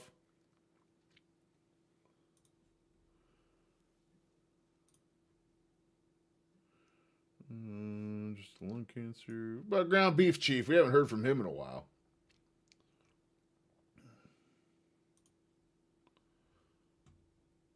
He went off carnivore for a week. Hey everybody, Mike the Ground Beef Chief here. I'm on my way to Walmart I love the right skelly now he's to go got get in some the back carnivore seat. food in this snowstorm. In today's video, I'm going to talk to you guys about going off carnivore for this last week and why I did it and the damage it did in terms of putting weight on. So last Saturday, I decided to go off carnivore for a week and try the new healthy standard American diet. It didn't go very well. And I'll explain why. But anyways, the reason why I did this was to see if I can even eat what is considered normal and still lose weight or, you know, maintain weight. So I was eating like chicken, rice, vegetables, some fruits, still prioritizing protein over anything else. So I set a calorie cap for me for 2,500. That leaves me about 1,000 to 1,500 calories in a deficit, while at the same time trying to get 200 grams of protein and carbs from healthy foods and stuff like that. And for the first 3 days, I ate just like what I just said. I had only chicken, rice, vegetables, and fruits. And I got on the scale each and every day just to see what it did. And the first day I gained 2 pounds, second day I gained 3 pounds, third day I gained 1 pound of eating just like that. Now, how did I gain weight when I'm in a calorie deficit? Where's the thermodynamics? And I'm sure there's people wondering, like, how is that possible? Well, first of all, I think that my liver and muscles had a field day with all them carbs and decided to store it all as glycogen, for one. So not necessarily gaining any fat. But two, thermodynamics is out the window for somebody who is insulin resistant. And also, I haven't had a carb in over a year, so my body did not know what to do with it other than store every single ounce of food as either body fat or water. All right, after those 3 days, I was not feeling so great. I kind of just felt like tired throughout the whole day. My stomach was a little bit upset. I was making frequent trips to the bathroom. And put out water. one thing Yeah, I noticed absolutely. is, It's the same thing. It's the exact same thing that happened when I had my screw ups and stuff. Just pack on water. You absolutely pack on water. I was hungry. I mean, this hunger is the kind of hunger I haven't felt since before I started carnivore. And I literally... He's got to get a different skelly on this side so he can have like the angel and demon on each shoulder, dude. Oh my God, I should do some shit like that. Could not control it. After 3 days, I was like, you know what? Screw this. I'm going, instead of going back on carnivore like a logical person was, my addict mind said, let's just get everything out. Let's just get everything out of our system. Let's just go and do the worst thing possible. So in pure addict fashion, I went straight to junk. And for the last 3 days, I ate everything that I once loved before I started carnivore, and that includes pizza, cheesecake, chocolate, anything that I after could my think own of, heart. I got it, and it was the ugliest relapse I ever had. But I gotta say, I got it all out of my system. I can't do the standard American diet because it sets off every bad hunger signal. It makes me go off the walls like a drug addict. One good thing that I got out of this, one good lesson it does too. I'm feeling from my little slip up yesterday. I'm feeling it today. I'm literally feeling it today. Everything in my body's screaming. Just go down to the store and get some Kraft mac and cheese. Go get some Kraft mac and cheese. Do yourself good. Get yourself a Ben & Jerry's, some Kraft, and some Cheez-Its. That's everything in my brain is saying right now. I'm going to go upstairs and have 2 chuck steaks when I'm done. I'm going to tell my brain to shut the fuck up and control thyself, and we're going to go. I learned is, one, I cannot eat as much junk in one sitting as I used to be able to. So I went to Domino's, for example, and I got my old order that I used to always get, which is 2 large pizzas and a cheesy bread. I used to be able to eat that in one sitting in like, a half hour. I couldn't eat it all in one sitting. Actually, it took me a whole day to eat it. And the guilt that I had after doing this was like the worst feeling I could ever explain. I mean, I was having flashbacks from when I was 650 pounds and couldn't breathe.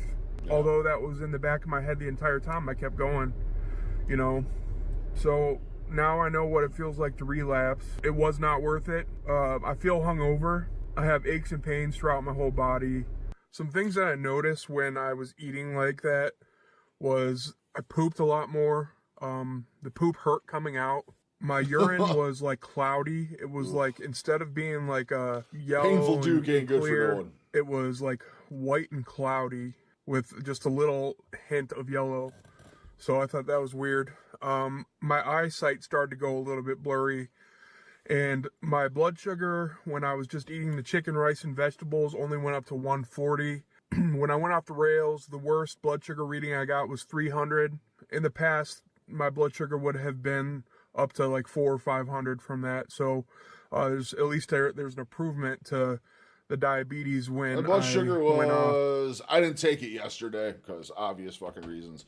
My last reading was on Friday, I think, for blood sugar. I was like a 75. It was really, really good. Really good. Gentlemen, I also have something else in my future. That's going to be a pair of glasses. My glasses are absolutely whooped. I have not had a new prescription in the better part of a decade. It's time. It is absolutely time for new spectacles. All the mitochondria and all my cells are very unhappy with me because they're like, what the heck is this? I just feel really lethargic, but at the same time, I am so ready change shape to accommodate. Yeah, for to sure. be back on carnivore.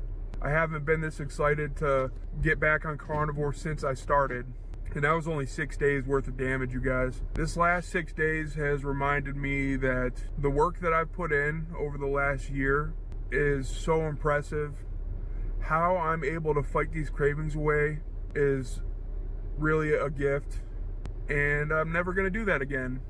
So I'm going to go ahead and show you guys my weigh-in from this morning. After you see it, you're going to realize that I'd be in trouble if I wasn't doing carnivore.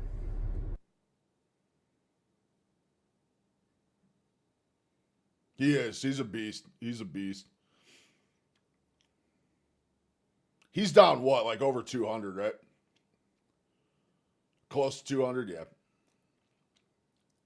All right, so I started this weight loss journey off at 650 pounds. Today I am 482 pounds, gaining 18 pounds in the last week, bringing my grand total weight loss back down to 168 pounds. So 10% of the weight that I've lost, I gained back all in 1 week. Now, I think it's only going to take me a couple weeks to take this weight off because it's mostly water. Obviously, you can't gain that much weight and fat in 1 week. It's not possible. So my body's just holding on to a whole lot of water. Got a lot of glycogen in my muscles and liver right now. So over the next couple of weeks, all that glycogen it absolutely does. So like last night, so I had a couple bags of cookies and the muffins and shit yesterday, and it was fucking terrible. Last night trying to sleep, dude, I couldn't breathe for shit. My goddamn CPAP wasn't on right. Like, dude, it was just miserable. Absolutely miserable. I almost had a panic attack last night. Like, literally 1 day of going back to the shit, dude, and I felt like absolute garbage. I had to call the wife at work because I was freaking out so hard last night. It was bad. It was bad. I ended up coming down and taking some of my anti-anxiety medication. my fast acting anxiety med. I had to take some of that just to fall asleep last night. So yeah, lesson learned again. We're back to Chuck Steakingtons this evening. Chuck Steak this evening. I will be right back. I'm getting a bit parched. My water's been empty for an hour. I'm going to fill my water up. I'm going to let the dog out quick. I'll be less than 5 minutes. I'll be right back.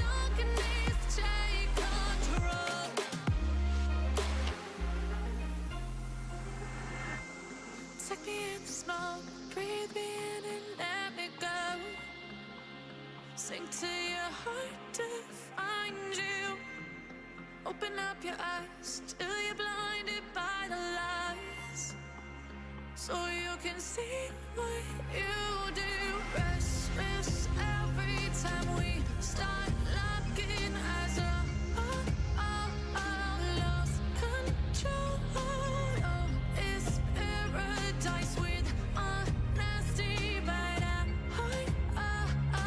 in the dead of the night. Teardrops on the floor. The pain is over. Feel the darkness take control.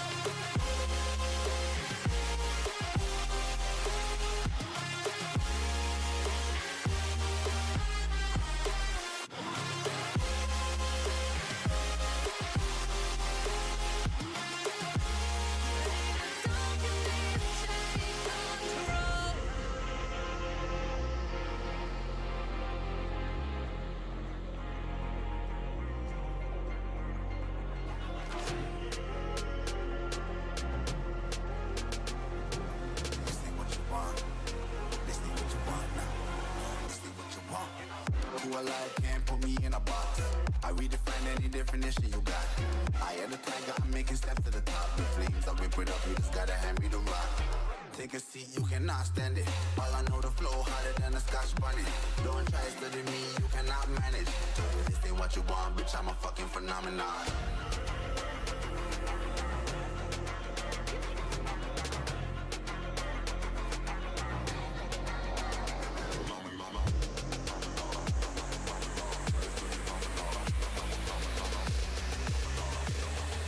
This ain't what you want, bitch, I'm a fucking phenomenon.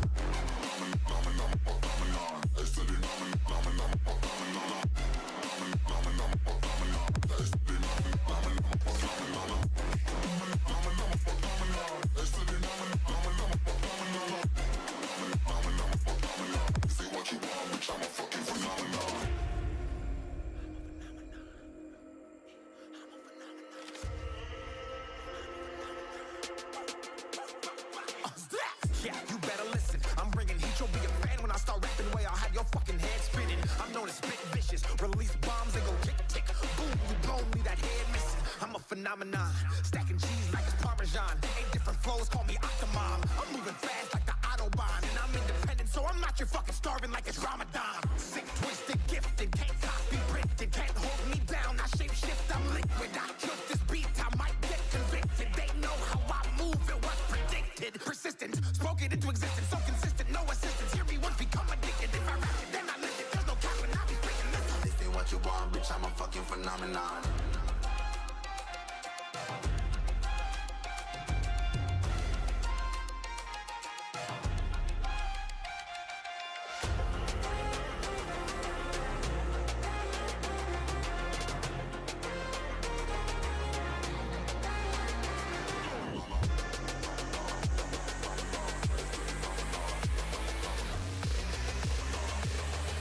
This ain't what you want, bitch, I'm a fucking phenomenon.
Roche!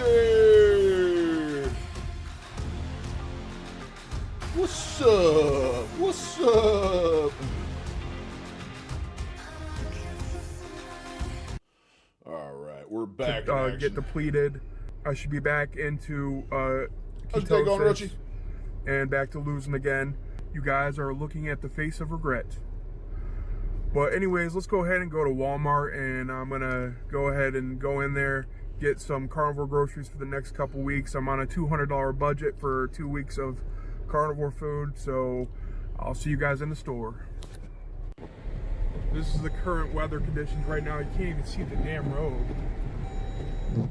Turn your wipers off. You don't need wipers. And I made it. These roads are really bad today. All right, I need to get 8 of these.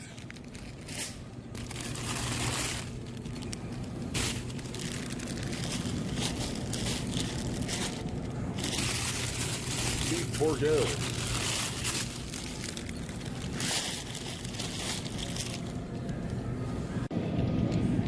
Bacon. 3 of these.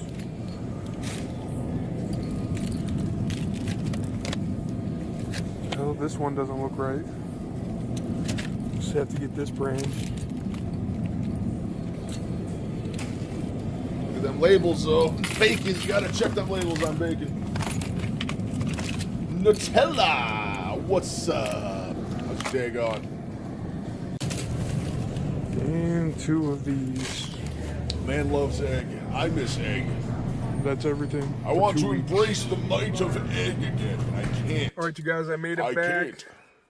So in total, I spent $171. So I managed to stay $30 budget, under budget.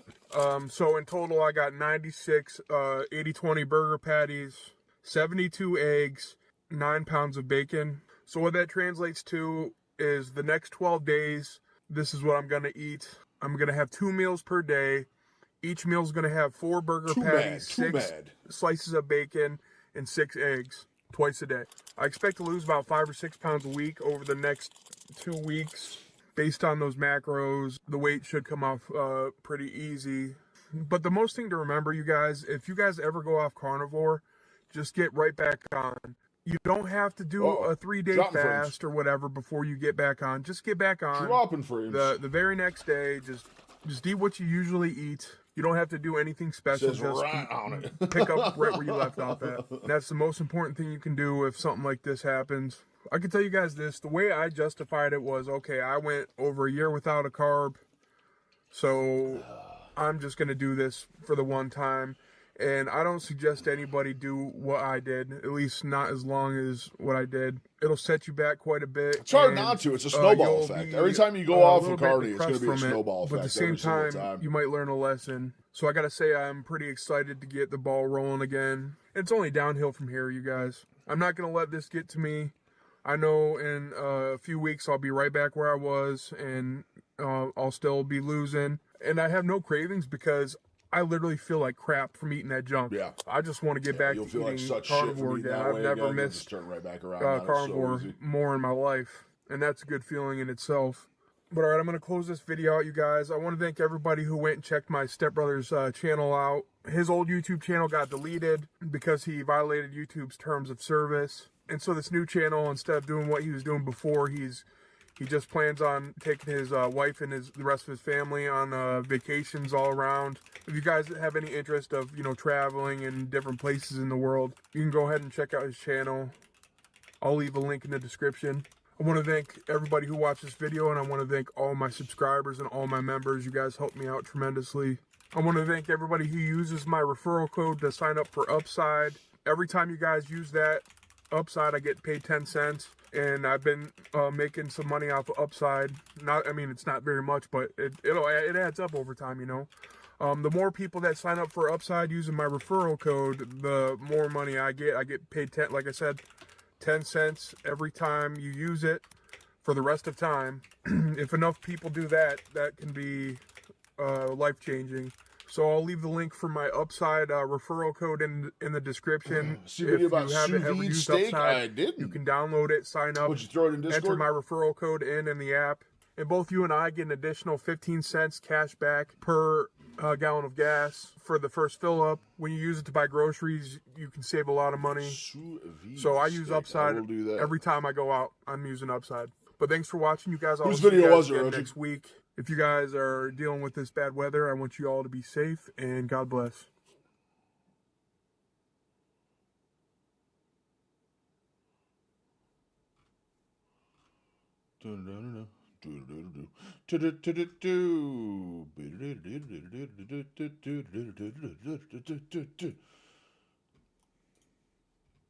Yeah, if you got more info on the video you want to see, Rochi, send it on over. We'll track her down here. What's Bumblebee got going on? Bloating and indigestion. Do you know Guga Foods? I do, I believe. Yeah. Greatest Burgers.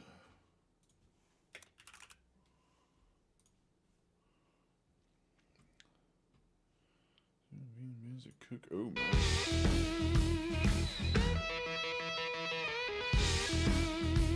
On today's video, I'm going to be sharing some techniques with you guys that are unknown for most people. If you cook the basic stuff with sous vide, you're about to learn something new. And if you already use some of these techniques, there still might be something here for you as Look at well. that tomahawk. As I'll be covering the basics of sous vide cooking, I wanna but get a sous vide taking it a machine little so bit bad. farther than I ever done before.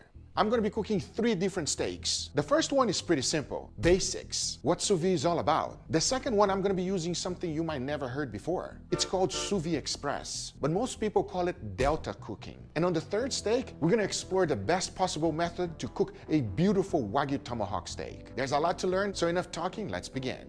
And we're starting off with filet mignon. These are 2 beautiful thick steaks. mignon. That's the first thing you should know about sous vide. Thicker steak will do better. If your steaks are way too thin, it might not even be worth cooking it. At least an inch, or better yet, an inch and a half. One of the most important things that Well, you my must chuck know steaks in order aren't to gonna work master then. sous vide is this. Focus My on chuck steaks are time like that thin. and temperature. That's why I just Once air you know fry the them, they time go so and quick. temperature of what it takes to cook that steak, you will nail it every single time. Now, luckily for you, I have done hundreds of videos, and you can do a search on YouTube and find any steak you want to cook. I've already done it. But if you want specifics, here are some guidelines. Rare, 120 for 2 hours. Medium rare, this one will depend on the fat content of the steak. 129 degrees Fahrenheit for leaner cuts, and 135 for more fattier cuts, such as ribeye, picanha. Lean cuts like a filet mignon, 129 is the key. And everything for 2 hours. Medium should be at 140 degrees Fahrenheit for 2 hours. Medium well, 145 for 2 hours. And lastly, if you want your steak well done, 155 degrees Fahrenheit for 2 hours. If you want your steak well done, get the fuck out. You don't belong here. Now to season it, I keep it real simple. A good amount of salt followed by freshly ground black pepper and garlic powder. Because- Freshly no, ground I will have not, always be Roger. I better actually than have this not. junk. For some reason, a lot of people under-season their steak, especially with sous vide. Gotta remember, the steak is cooking in its own brine juices. So yeah, you gotta be quite generous with it. Perfectly seasoned filet mignon. That's what you want. Now, sous vide stands for cooking under vacuum. You must pull a vacuum in order to cook it sous vide. If not, you're just cooking in a bag, everybody. Steaks go inside. There are 2 types of bags and methods that you can use. One is a vacuum chamber, which is more expensive. Have to, it's really but the good. I'll bags definitely are put it on the cheaper. list. I'll put And it the on the other one list is of a stuff I need vacuum to try. sealer, which sucks the air out little by little. Since I have a vacuum chamber, I'm gonna use it. Just put it in there, close it, and what it does is that it's sucking all of the This air guy's first, kitchen is creating a fucking vacuum-like ridiculous, space. And what's cool about it is that all the pores of the steaks are being opened right now.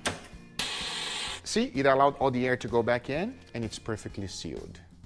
Now this steak is very lean and it's also one of the most tender cuts there is. Since it's really lean, I'm going for 129 degrees Fahrenheit for 2 hours. Just gotta throw my steak in there. And that's the beauty of sous vide. Set it and forget it, come back 2 hours later. And here's the most interesting thing. If you don't want to come back 2 hours later, you can actually leave the steak there for 3 hours, 4 hours, 5 hours. You can still leave the steak for longer, but it's gonna go from a steak to a roast. And you really don't want to do that. Technically, you can leave it there forever, but the texture will completely change. So for any steak, try to never go over 6 hours. It's been 2 hours, let's take them out. Let's open it up. I highly recommend using a cooling rack for this, but if you don't have one, a plate with a paper towel works just fine. And the reason is because we want all of the juices to escape. One of the things you can never forget is to make sure to pat it dry really good. Very important. Because if you don't, it's gonna take longer to sear, and if you take too long to sear, you're gonna overcook it. That's the last thing we want. We want a perfect steak, and this is how to do it. There's nothing that will beat the consistency of sous vide. It's fantastic in every steak, and the best I want part, a sous vide it's machine easy, so everybody. bad. But now we're gonna pan sear this one. So the first thing I like to do is to put in a good... Actually, I'm curious, how much is a sous vide?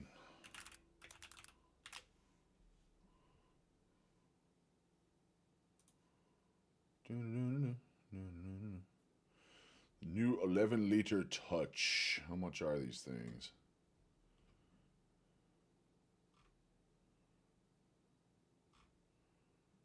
Yeah, I get that. Whoo, baby. Nova.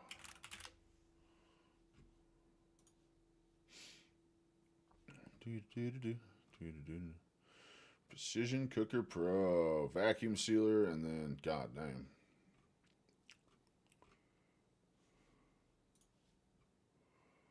Pro level cooking technique. $5 for this thing? God damn, dude. Surprise. 42. I could do 42 a month with a firm.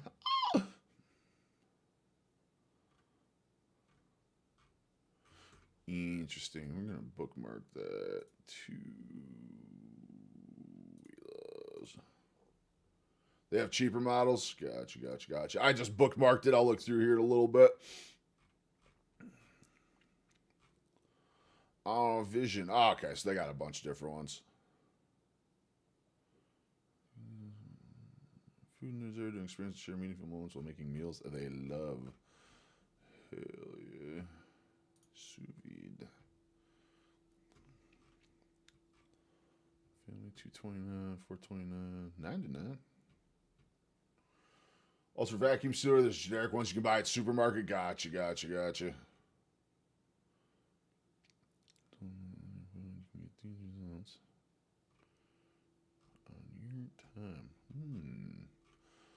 So the cheapest one's about $100. That ain't too bad. Honey butter glazed carrots. Oh my god. Butter basted ribeye. Oh my god.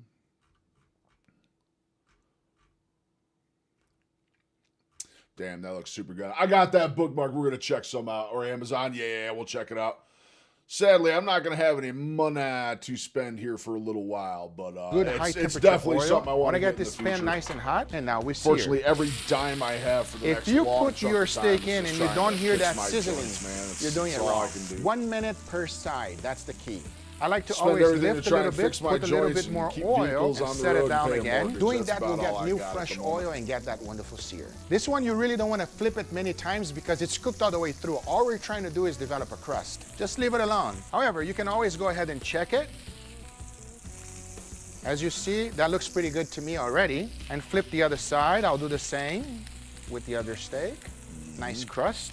I'm about halfway right now with my crust, as you guys can see. So right at this point, I'm gonna lower my temperature. I'm gonna throw out a little bit of that oil. Immediately crush some garlic. Now I like a lot of garlic, so I'm gonna go a little bit extra, everybody, okay?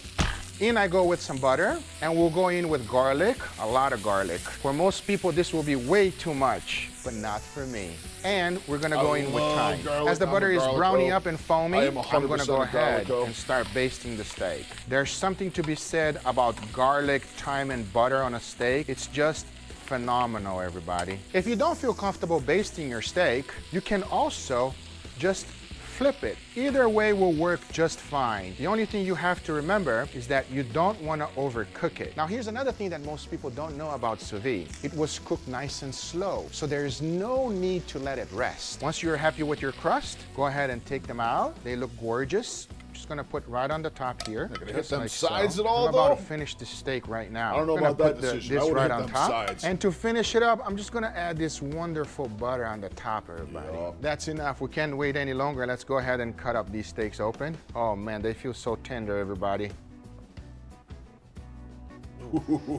Is that perfect? Or is that perfect? cut them nice and thick since it's so tender. I mean, take a look at it, everybody. Oh yeah, I've As seen good as Googa. it As soon as you said the Go name ahead and Googa, I slice knew the who next you were one. talking. I've seen quite a bit of his stuff. So tender that it's hard to cut. You don't believe me? Well, let me show you guys how good this that with is. some nice I know this is flaky Angel's salt. favorite thing to do. A little bit of garlic chips in there, Angel, for you. Just go. Just go.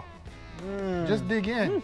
That is so amazing. That garlic wrapped in there is like a special treat wrapped around a blanket of beefy deliciousness. There's something about these garlics when you baste it with butter and thyme, and when you put that butter on the steak, it's just like, This is a regular traditional sous vide method. We got one that is way faster, and here's how. Now it's time to learn a little bit more advanced technique. And I like to call this one Sous Vide Express. It's known in the restaurant industry as Delta cooking. Let me be clear. If you want the perfect sous vide steak, you should use it the traditional method, which I just did with those filet mignon. But if one day you're in a hurry, I and know, you want it to cook looks steaks so good. quickly, That but you looks still so want to good. get that nice, perfect medium rare, this might be an option for you. So let's begin. And for that, I'm going to be using this beautiful Wagyu picanha. As you can see, it is a beautifully well-marbled steak. It has a nice, beautiful fat cap, and most importantly, my favorite cut of steak. Now, I recommend Sous Vide Express only for fattier steak. And here's how it works. First thing, like always, we gotta get these steaks seasoned. Salt, followed by black pepper. Black pepper? And usually for picanha, I don't use garlic powder. But in order to be consistent, I am. Now, if you're a sous vide expert, you might have a lot to say about this technique. Most people say that it's the same thing as if you were doing a reverse sear. So we're gonna put that to the test. As one of these steaks, I'm gonna be cooking it the Sous Vide Express method. And on the other steak, instead of doing that, I'm gonna be using reverse sear. This way, you're gonna be able to really tell the differences between them. So now, let me vacuum seal this real quick. So the biggest problem whenever you're cooking the express method is this. There is carryover when you're cooking anything hot and fast. What does that mean? If your cooking method is at a high temperature and the steak is reaching that temperature, the outer perimeter of the steak will start cooking first, and it goes into the middle so that it can reach your desired temperature, which for us is 135 degrees Fahrenheit. But if you take that out at 135 degrees Fahrenheit, the exterior is way above that. So that carryover heat will continue to penetrate the meat, even though you took it off. That is the same exact thing with reverse sear. So even though our final temperature will be 135 degrees Fahrenheit, you want to aim it at 130 degrees Fahrenheit to pull out the steak. Now, luckily, I've done a lot of tests already, and you don't need any special equipment. And here are the rules that I best came up with. Keep it simple. The master temperature is 150 Kiss is my method of life, Fahrenheit. man. Keep it simple, However, stupid. if your steak is 1 inch thick, you're cooking it for 20 minutes. If it's 1.5 inches thick, 30 minutes. 2 inches, 40 minutes. And 3 inches, 50 minutes. This is a way for you to cook things fast. And every time you're cooking it hot and fast, the texture will slightly change. But it's so slightly that it's actually worth you giving this a go. And it's still better than the reverse sear method. Now, how does the reverse sear method works? First, we set the temperature in the oven to 250 degrees Fahrenheit. Throw the steak in there, and you must monitor it with a thermometer. Once it reaches an internal temperature of 130 degrees Fahrenheit, you take it off. Because remember, there will be slightly a carryover as well. For my Sous Vide Express, if you follow those times and thickness of your steak, it will be faster than the reverse sear because water will always be a greater conductor of heat than air. Don't believe me? Well, let's put it to the test. For the reverse sear, first I gotta put my thermometer in, and into the oven it goes. For the express, 150 on the sous vide circulator, and for this steak, since it's 1.5 inches thick, 30 minutes. Now, there is one magical thing you can use. That will be this tape right here, everybody. This tape allows you to put it on a sous vide bag and take the temperature internally without rupturing the bag. Buy this tape. It's not expensive, and it will save you a lot of time. Here's the wonderful thing about it. It has been 30 minutes. What's the up, reverse sear steak Tigers? is Thank right you, thank now you, thank at you, thank you, thank you. 110 How's your day degrees going? Fahrenheit. The express is done. We're learning about sous vide machines because we're a bunch of fats around here trying to lose a bunch of weight by doing the carnivore diet, and this is very informational and delicious. Let's take it out. I'm telling you, everybody, this method, if you master it, it's a game-changing thing. 30 minutes, steak is ready. That reverse sear is gonna take another 20 or 30 minutes. Gonna open up the bag. I'm gonna set it down on a cooling rack. And unfortunately, we have to wait a little bit longer for the reverse sear. It's finally done. Now I want you to notice two things. The express sous vide one still has a nice shape. The reverse sear had a lot more heat, so the meat contracted. Regardless of what it is, if you are going to put a sear on a steak, you must pat it dry, everybody, because moisture will avoid you from getting a nice crust. And the longer your crust That's something I takes need to develop, focus on the too more when I'm you're searing my overcooking the steaks up. Is I steak. never So pat them always dry. pat your I steak never dry. pat them dry. And since we pan seared the last one, this one we're gonna use some charcoal. We got the grill nice and hot, and we're gonna start searing these beautiful steaks. Turkey Now the breast is key divine. here I is that bet, you dude. want I to do bet. this I'm not quickly, huge no on longer than 1 turkey, and minute I per still side. bet that would I be like to super, rotate super my good. grill grate and immediately put it on a different side. See how I got no sizzling right now? That's what I want. As you can see, we're getting a nice crust already. Rotate, and the last part is the fat. And here's how I like to do it. I grab the steak this way, step away from the grill a little bit, and slightly let the fat render. Notice that my tongues are outside of the grill, allowing me to control it without burning my hand. Same thing with the other one, and that's it. I just bought Done. some new Here's tongs the the other reverse day. seared. Loving it. Squirting out juice when I cut it. This Oh, is God, at it's squirted. 135 Oh, we got a degrees squirter. Fahrenheit, fine oak temperature, and it is as juicy as it gets, everybody. like turkey ham And now from the the deli. express Ooh. sous vide. Look at that consistency. I mean, through come it. on now. Doesn't get any juicier than that. All right, gentlemen, we have two beautiful steaks here. I want your honest opinion. Please, dig in. I gotta say, I love my job. Cheers, everybody. Cheers. It's so good. A fresh, hot, juicy steak. There's nothing that beats this in this whole world. Juicy, Just tender, that and delicious, everybody. consistency On the throughout money. is This is perfect. nuts. There's nothing wrong here. And go you double trying all of these? Yeah, hell yeah, bro. Gotta try more. Cheers, everybody. Cheers. Cheers. Ooh, That one's so good. It's hard to tell which one I like more, guys. both of them are good. Which one you like better? It's a close call, but I'm gonna choose this steak more because I like that crust on it. It's a little bit more pronounced, a little bit more flavorful, more dynamic. I'm agreeing with Leo. It's pretty close, but I'm going with this one. So what if I tell you this one? This was cooked a lot faster. Then that's pretty worth it. They're both great, everybody, and there are techniques for you to use. And I'll tell you one thing right now. Diversity Don't believe in me? cooking I'm gonna cook techniques. another That's what we steak for love. you. That's what You we guys want love. some more? Hell No? yeah. If you're still not a believer on the sous vide express, let's cook this beauty. An Australian Wagyu Marbly Score 9. Wagyu tomahawk. That's like an $85 steak in his hand right there, by the way. This is a nice, fatty, thick steak and perfect for the sous vide express. Probably man. more than that. Trust me, I'm it costs probably- a pretty I'm probably penny, and if lowballing this that method too. did not work, I would not use it. Cooking this reverse sear will take hours. Sous vide express, not so much. To season it, I'm keeping it very, very simple. A good amount of salt, followed by freshly ground black pepper and garlic powder. Now, this is a thick steak. We must make sure that we season this thing well. The only thing you gotta remember about big steaks is that you gotta have a big bag, everybody. And a vacuum chamber for this kind of stuff will cost way too much money for the average home cook. So we use the vacuum sealer, and it just sucks the air. Give it a good suck. There we have it. Now in it goes. Reverse searing that will take way longer than an hour. This one will be done in about 45 minutes to 50. Tomahawk steak is ready. Let's open it up. Open up the bag. Set it down on my cooling rack. Oh man. Now, just like every other steak, we have to pat it dry. Now, here's a really good tip. For large steaks like this, if you want to speed things up, I highly recommend using the sous vide gun, also You guys known use as this catchphrase yet? I'm waiting for it. It does quick work, but the best part, He's got a sous it is vide gun. fun, everybody. Because now I know exactly what you're thinking. My steak don't look that good right now, but watch this.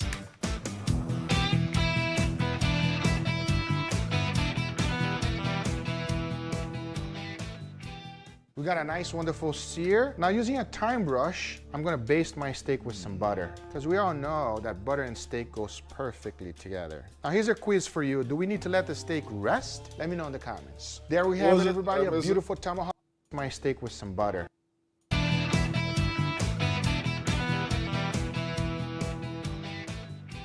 We got a nice, wonderful sear. Now, using a thyme brush, I'm gonna baste my steak with some butter, because we all know that butter and steak goes perfectly together. Now, here's a quiz for you. Do we need to let the steak rest? Let me know in the comments. There we have it, everybody, a beautiful tomahawk steak. You will feed a lot of people, or maybe just one guga. But let's slice it open right now. That's a one-man First, job I like to for me. remove the bone. And since it's a big, thick steak, I also like to remove the cap.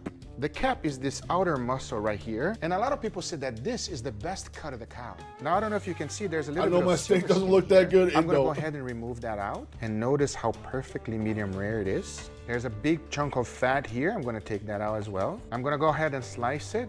Oh, perfection. Done in half the time than it would with reverse sear. God, there we have it. So and to finish, I'm gonna slice in small pieces of heaven, everybody.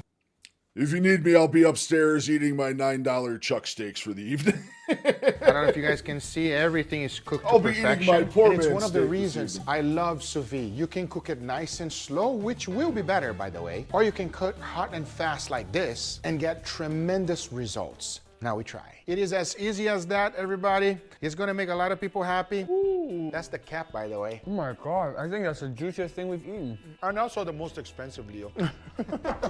You can I'm taste saying the price. that's an expensive This is so fatty, steak. so beefy, very delicious. This tastes luxurious. But I'm not gonna lie, I still prefer the picanha better than this one. How about you? Me too. I'll take the fillet.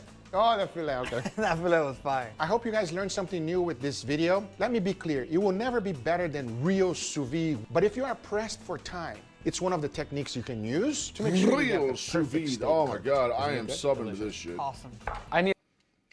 I just want to sous vide everything now.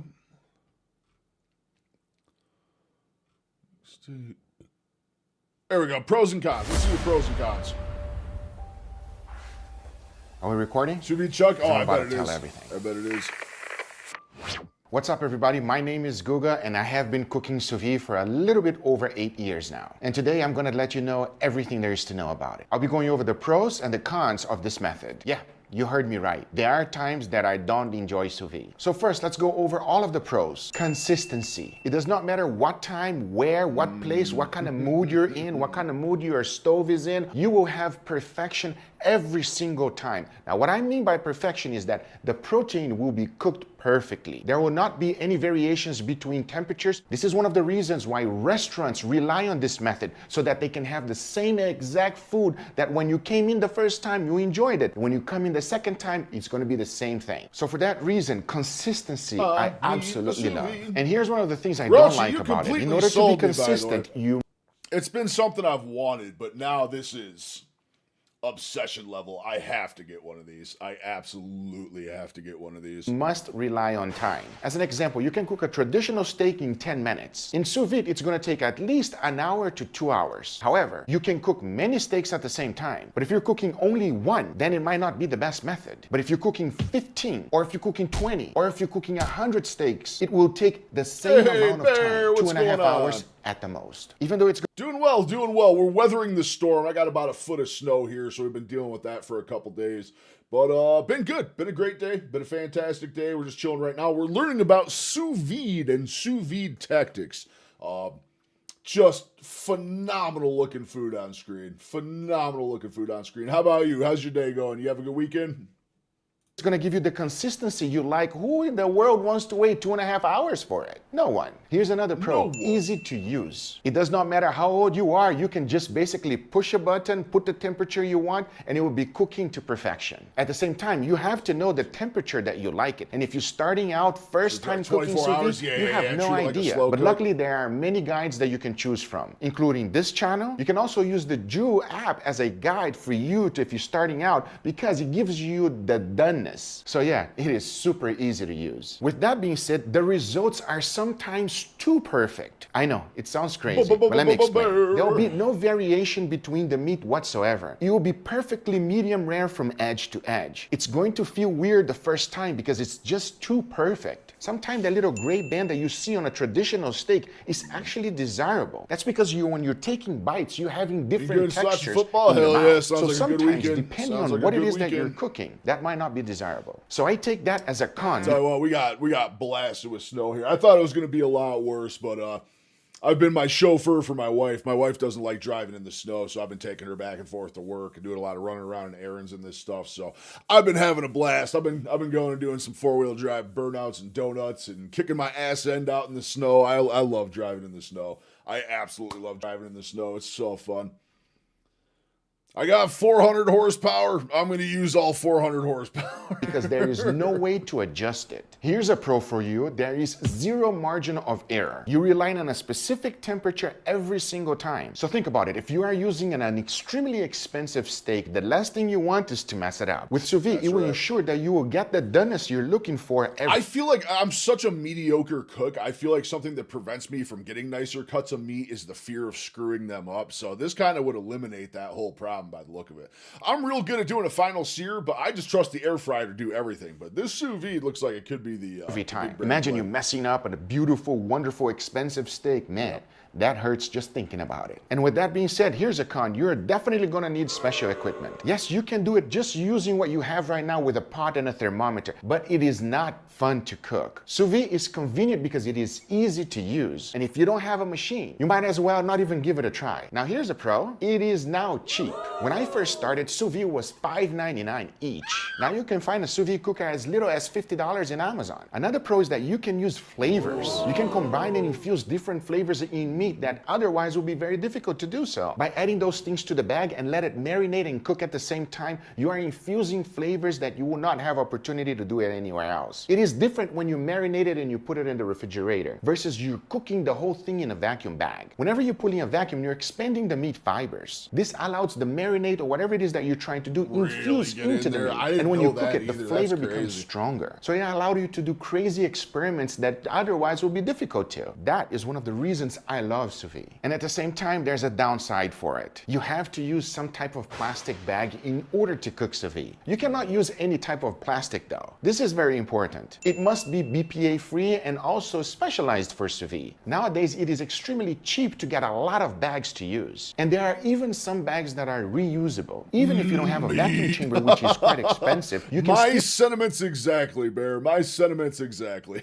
still use the bag using the displacement method. Because you have to use some type of bag or container to cook sous vide, that is a con. And here's a pro. Cleanup with sous vide is amazing. Just think about whenever you're braising anything. Not only does it take a long time, it smells the house if you're going to sleep especially. My wife hates that, by the way. And whenever you're done cooking that meat for 24 hours, all you have to do is to put it on a tray and discard the bag. Versus if you're braising it or if you're putting it anywhere else, you're gonna have to clean up. So definitely clean up is way better with sous vide. There's a lot more things that I love and hate about sous vide, and before I review all of them to you, I got the biggest announcement I've ever made in this channel. My cookbook. Ooga.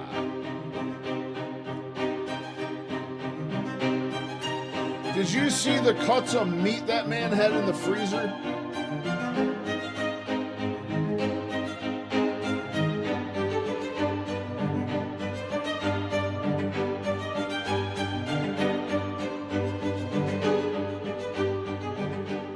XP. No. We are not doing that. This is gold. The book is called Guga Breaking the Barbecue Rules. It's available for you to pre-order right now, and it comes out on April 25th. I worked really hard on this one, everybody. Putting everything I've learned over so many years of cooking to really find out how to get the best Look at that results. steak, You will find dude. awesome I've never grilling made recipes, anything side like this. dishes, and just overall amazing dishes you can create at home. I've broken the rules of traditional cooking so many times. I experimented so you don't have to. This entire book is everything you've ever asked me to do. There are 100 recipes, including steaks, barbecue, burgers, sandwiches, side dishes, and special dishes we all love. So go to the link on the description and be the first ones to get the book. So much work has gone into this book, and He's I also know good you'll at love it. barbecue. Oh, I Thanks bet, again, I as bet. always, for your amazing support. But now, let's get right back If to I it. had to So say this my one might be a little weakest point in cooking is barbecue, I'm so bad at barbecue, and I would love to improve. I'd truly love to improve at it. I hope to do a bunch this summer. We'll see what happens. Like I said, I'm kind of everything's hinging on what's going on with my joints right now. I truly want to expand my cooking horizons and how much cooking stuff I give to you guys.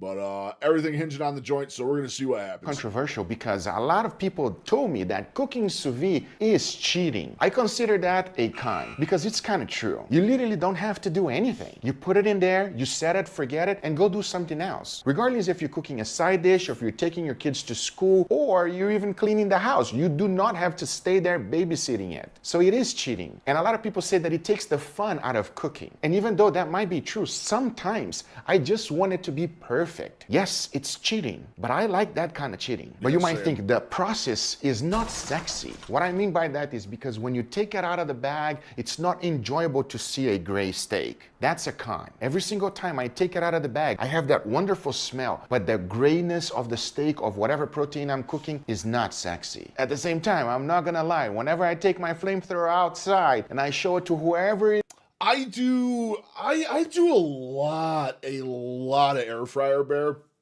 But the thing is with air fryer, I can't just cook meat in there and take it out and it's good to go. Everything I've done in the air fryer, I have to pan sear at the end.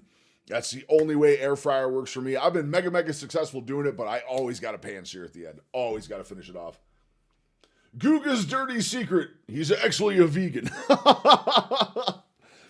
You know, Betty, I don't believe that. I'm going to go out and say it on a limb here. I don't believe it. It is that is trying to cook sous vide. Even Uncle Roger. Uncle Roger! I love Uncle Roger. There's nothing more fun than putting a nice, beautiful crust with a flamethrower. The grill is great. The pan is fantastic. But there's something about holding that thing in your hand and just letting it rip. And the end results are perfection every time. If you don't think that's fun, man, I don't know what to tell you. At the same time, here's a problem. Let's say you cook your steak to perfection, but then your searing method, it's not great. Let's say you're using the pan. It should take you no longer than 2 minutes per side to sear a steak. That's it. Any longer than that, you're basically screwing up your entire sous vide cook. You will get that gray band, and you might as well not even use sous vide. This especially happens when you're using a thin steak. If you're using a nice thick steak, it takes more time for the heat to get to the middle of the steak. I'm honestly to the point, I'm afraid to even do thicker cuts of meat because I'm afraid I'm going to screw them up. I think the reason the chuck steaks resonate with me so much is,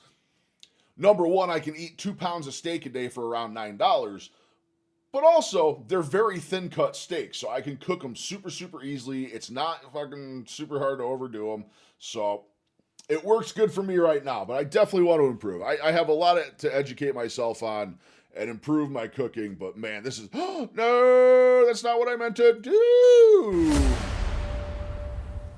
Braising anything. Not only does shit, where were we? No.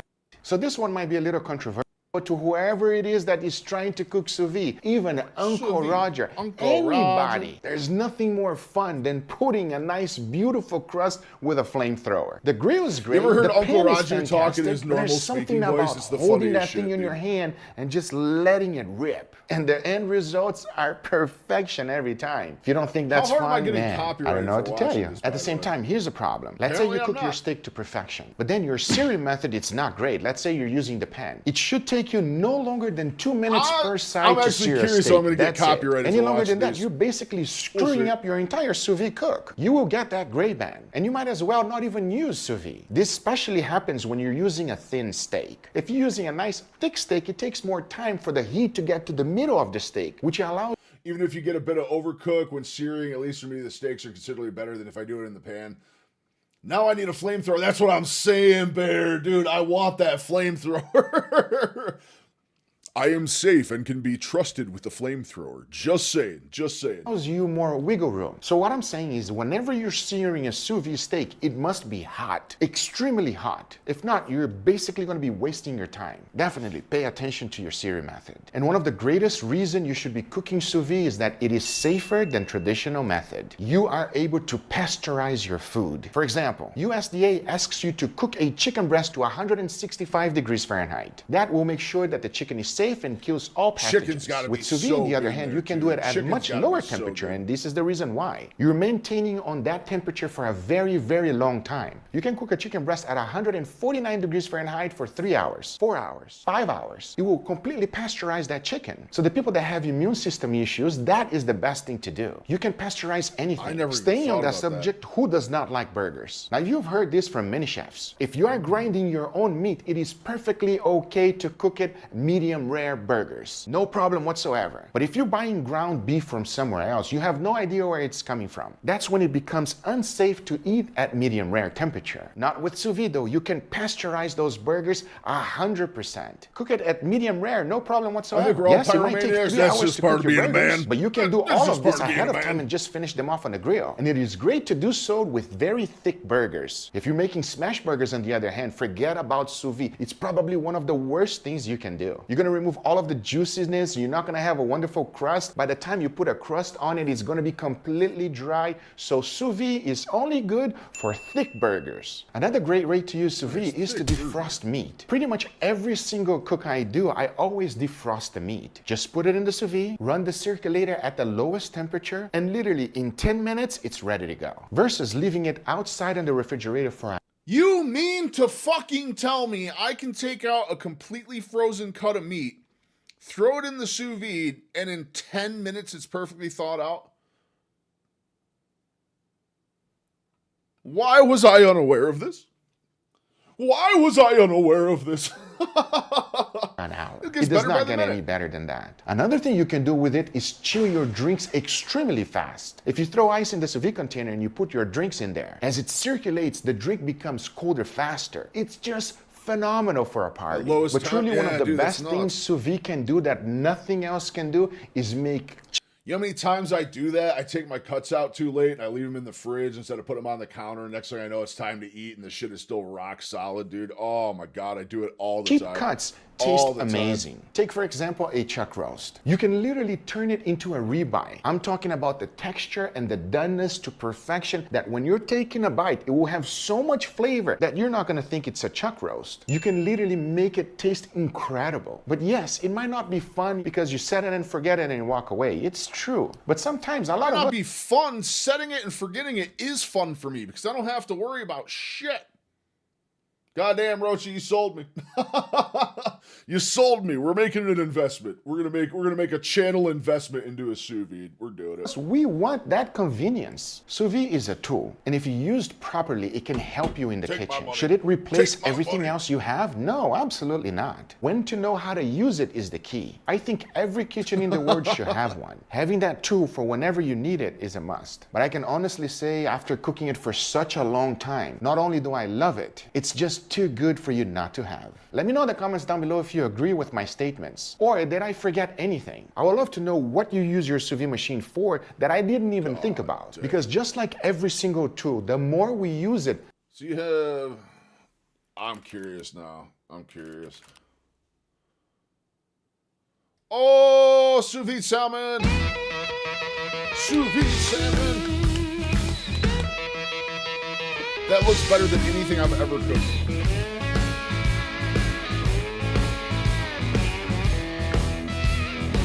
Welcome back to Sous Vide Basics. My name is Guga, and today we're going to be taking a look at sous vide salmon, one of the best and most popular fishes in the world. Cooking it sous vide is absolutely perfection. Why? Because you can control that doneness exactly the way you want, and that's something we're going to be covering today. So let's begin. And these are the star of the show, everybody. I have 5 beautiful fillets. Now, they were previously frozen. They were not catch fresh from Alaska. I really wish I was. I took a trip to Alaska previously, and let me tell you something. Alaska is absolutely beautiful. If you've never been there, you should. With all that being said, I have 5 beautiful pieces. They came from my meat supplier, Emilio. Shout out to you. Now, the great thing about that is that you can have salmon year long. They can ship it to your house. You could freeze it, especially at these times when we're going through these things, as you guys know what I'm talking about. It is the wonderful thing about having a delivery system that can just bring wonderful food like this to your house. Now, with all that being said, the first thing I do like to do is to season them. And for that, we're gonna season them with salt and pepper. Nothing else. These are wonderful fish. We don't want to really mask the flavor. I cannot wait to reintroduce pepper. I cannot wait to reintroduce pepper. These fish, all we really want is to season them so that we can enhance the flavor and not take out the flavor. You don't want to put any rub or anything like that. Just a little bit of salt and pepper is definitely good enough. I do like to season both sides. Now, here's another tip that I'm going to give you. We're going to be talking about that a little bit further in the video, which is called albumin. I did a whole video about it. And what that is you're going to notice once you start cooking the fish, what happens is you actually get a little bit of white particles on your fish. And those are just proteins being cooked and coagulated, if I'm not mistaken. They don't affect anything with the flavor, but they do affect the actual appearance. But I did a whole video about it so that you guys can check it out. And if you want to minimize it, All you have to do is brine it with salt and sugar previously, so that you don't get that much albumin. You're still gonna get a little bit, but not that much. With all that being said, I have already seasoned them. Check this out, everybody. Not too much, don't overdo it. This amount right here is absolutely perfect for your fish. Now the only thing left to do is to put them in the bag, and for that, just be gentle. A lot of people sometimes use some type of oil inside of the bag. You can do that if the fish is very, very dry and not very oily, but we all know that salmon is extremely oily. That's one of the good things about it. It tastes amazing and it's healthy for you.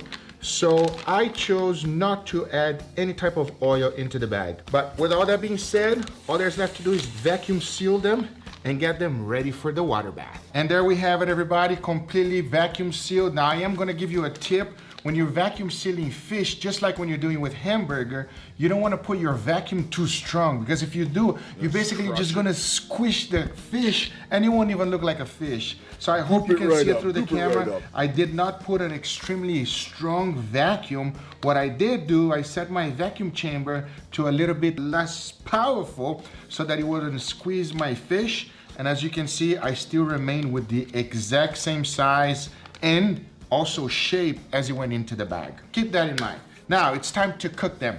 Now I'm gonna be cooking 3 of them at 3 different temperatures so that you can find out which way is the best way for you to cook it sous vide. Some people like it more like almost raw, right? If I'm gonna eat it raw, I'd rather eat it like a sushi. Yeah, okay, so I have all 3 circulators set. Yeah, I gotta have skin with salmon. I gotta have the skin on with salmon. Gotta get going, so I want to say hi. Sounds good, Bear. Enjoy the rest of your day. Hope you're having an awesome one. Thank you so much for stopping by, as always. Always a blast to see you. At different temperatures for each one of them. Stay safe out there if turn you're them still off on because of the snow-covered mic. road. But this one is at 113 degrees Fahrenheit. This one is at 122. And then this one here is at 131. 131 is my preferred doneness, by the way. Yeah, so I like higher what I'm temp going to on do fish. is I'm going to also be showing you guys fish. how to make 2 different sauces that I really enjoy with salmon. So I'm gonna put 3 of them in here, okay? I'm gonna put 1 on this one here, and I'm gonna put the very last one here. And I'm gonna show you guys what it looks like when you have them at different doneness so that you can choose it at home, whichever one is best for you. They're gonna be sitting here for a total of 1 hour in order to cook them all the way through.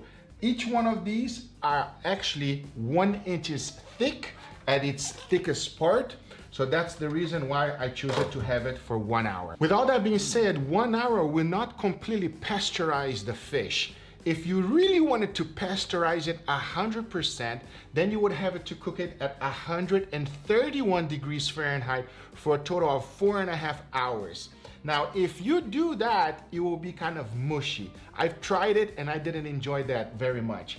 I will put a whole table of pasteurization if you really want to pasteurize your food, in case anybody has some type of immune system that needs to be pasteurized. But hey, I even like it. Yeah, tuna raw, steaks, dude. right? Oh, yeah, so yeah. for me, I'm not Tuna going to would pasteurize. absolutely do it at a lower temp. Like, dude, the thing with those tuna steaks, as soon as they're over, they're over. And they just do not taste right when they're overdone. If anything, you want to be slightly under on those for sure. But yeah, the tuna definitely lower. Definitely lower. Salmon, I like right around what he's saying, around that 125 to 130 range is usually what I do my fish at. Pasteurize it because I don't enjoy it. All right, everybody, 1 hour has been up, so I'm gonna go ahead and turn off all my circulators and let's take them out. As you can see, the amount of albumin over here, everybody, it's crazy. Check it out. There's a whole scientific reason about it, and if you have not seen my video, which I did about albumin and how you can reduce it, you should check it out, like I mentioned before. Careful, because as you know, fish is very fragile, and the last thing we want is to break them apart, having cooked to perfection. And as I mentioned, that albumin is absolutely insane. Oh, these are 131.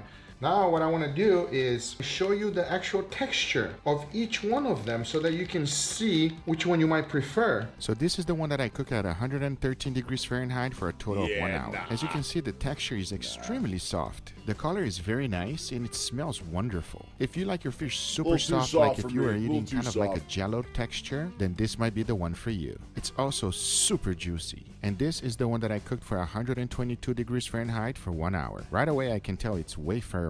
If you ask me what the texture feels like, it's almost double the strength of the first one. The first one was extremely soft like jello, but this one is basically jello times 2. And to me, at least for salmon, that's what it should feels like and not like jello. And this is the one at 131 degrees Fahrenheit for 1 hour. It is much firmer. I would say it's the traditional way that most people have it in when you ask for cooked salmon. However, the juices remains inside, so it's way juicier than if you would cook in the traditional method. I still would want it. Okay, now that we have them fully cooked, I am going to put a nice, beautiful sear on them, because we all know that if you get a nice Maillard reaction, it's always better. I'm using a little bit of avocado oil, everybody. I think that's the best oil to sear. Also, grapeseed oil or any type of high smoke point oil is good. Listen now, here, fella, you're in a you seed gotta oil put free enough zone. oil to coat the pan nicely.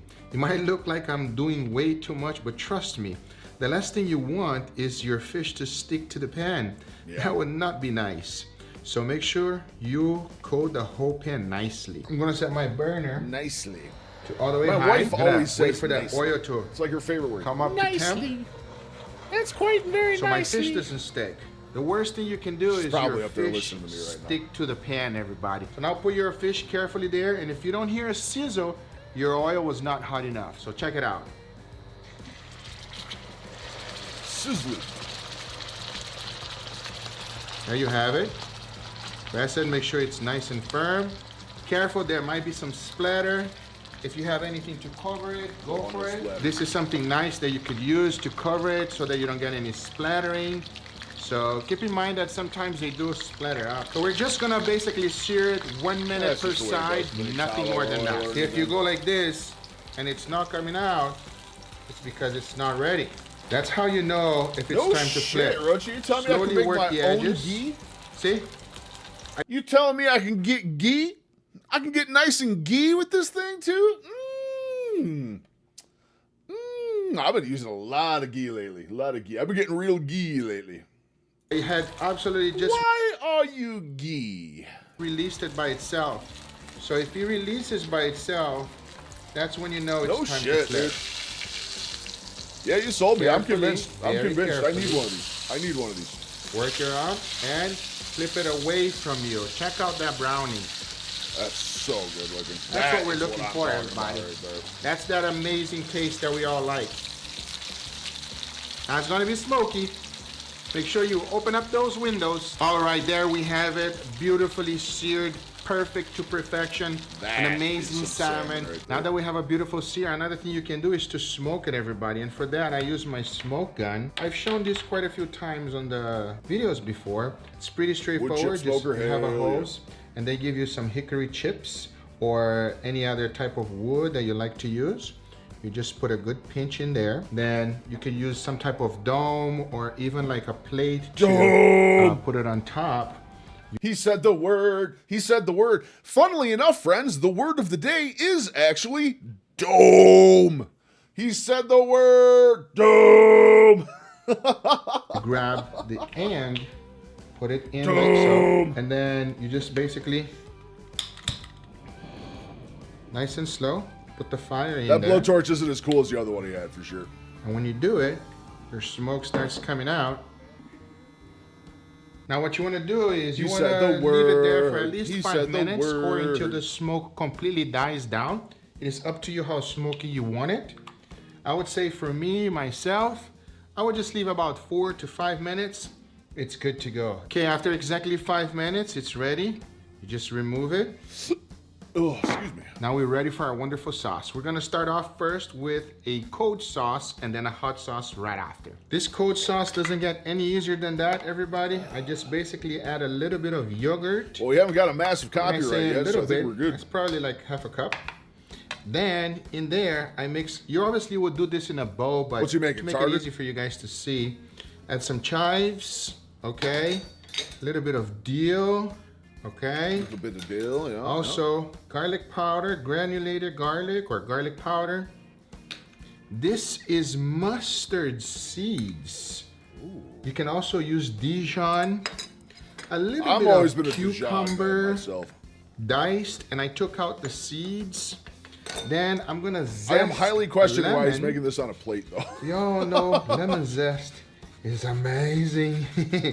Make sure you do it, thoroughly, because a lot of times when people zest the lemon, you can't even taste the zest because they don't put enough. They're either afraid.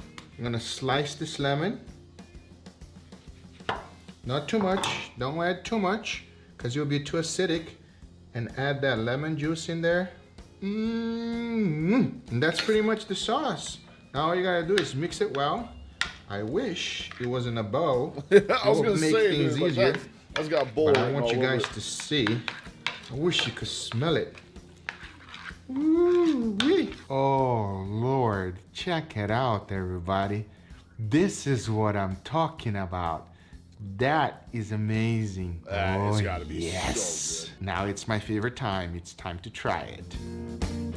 That has gotta be so good. That is my take on salmon with a cold sauce. I'm gonna make a hot sauce for you guys right now, but at least let me take one bite of this thing, yeah? Just one bite, everybody. I can already tell you. It's so flaky, the sauce. Cheers, everybody.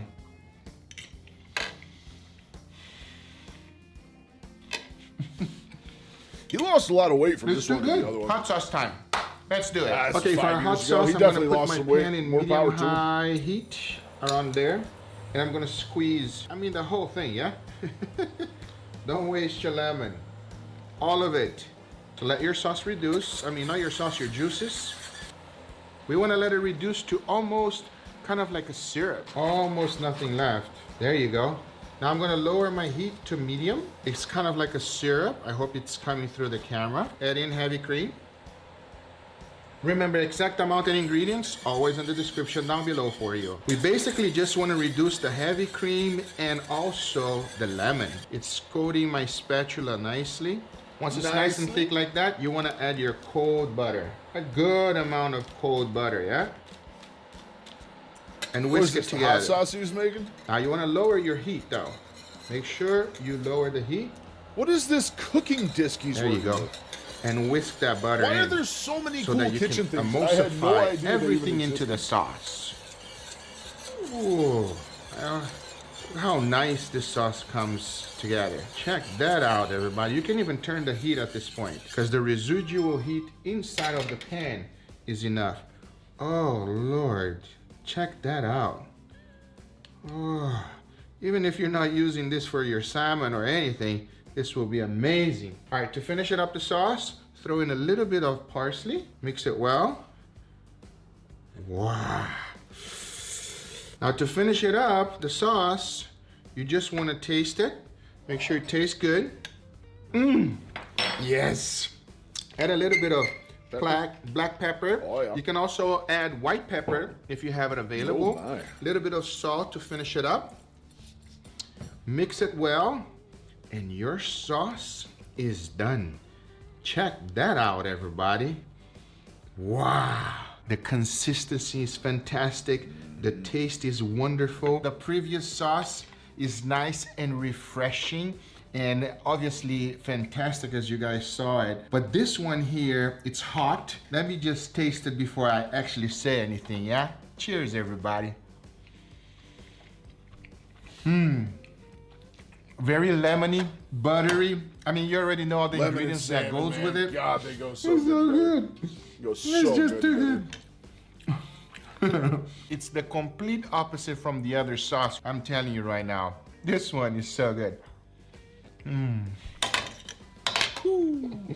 That concludes the basics for today, everybody. I That hope you looked so good. That looked absolutely amazing. So, Rochi, you're definitely onto something. We're gonna get something set up on this end. We're gonna get something going. On that note, gentlemen, we are well over 4 hours. I was supposed to end about 10 minutes ago. Man has to be a carnivore. He uses a sugar dispenser for his salt. True, true, true. So on that note, we are going to call it there, gentlemen. I will be live tomorrow, normal time. This, again, is probably the last week we're doing 4 streams a week. I think for the near future, we're dropping down to 3. Potentially, I'm going to think it over for the rest of the week and see. I'll announce this weekend what we're doing. But again, thank you guys so much for hanging out, spending your afternoon with me. Awesome time. We saw some awesome stuff today. Needless to say, I can't wait to just sous vide everything, as this channel is stating, because holy shit. I'm going to probably spend the rest of the night just watching some more Guga here. I always knew of him, but I haven't watched him that much. So again, thank you. Thank you, Rochi, for introducing us all to this awesome stuff, which apparently isn't copyrighted as well. Or the video isn't copyrighted yet. We'll find out when the stream goes live later, when the VOD goes live on YouTube. We'll see if it gets copyright struck. If not, we'll probably be watching a lot of his stuff in the future, because, God, I could just watch this man cook all day. Absolutely could. So I hope you guys have a phenomenal rest of your day. Again, if you guys are in the snow belt and you're still buried with snow, stay safe, stay warm, careful on them roads. We'll be back tomorrow, normal time, hopefully feeling a little bit better. I got physical therapy in the morning, my first actual workout session with them. My one last week was just my evaluation. So we're going to see how it goes. I'm going to shoot to have at least one video out tonight. We'll see what happens with that. I'm in a lot of pain today with the joints, so we'll see what I can get done. But yeah, we'll go from there, and we'll talk tomorrow, guys. Have a phenomenal rest of your night. Thank you so much. And remember, the word of the day was, in fact, dome. Godspeed. Good night. We'll talk to you guys soon. Bye-bye.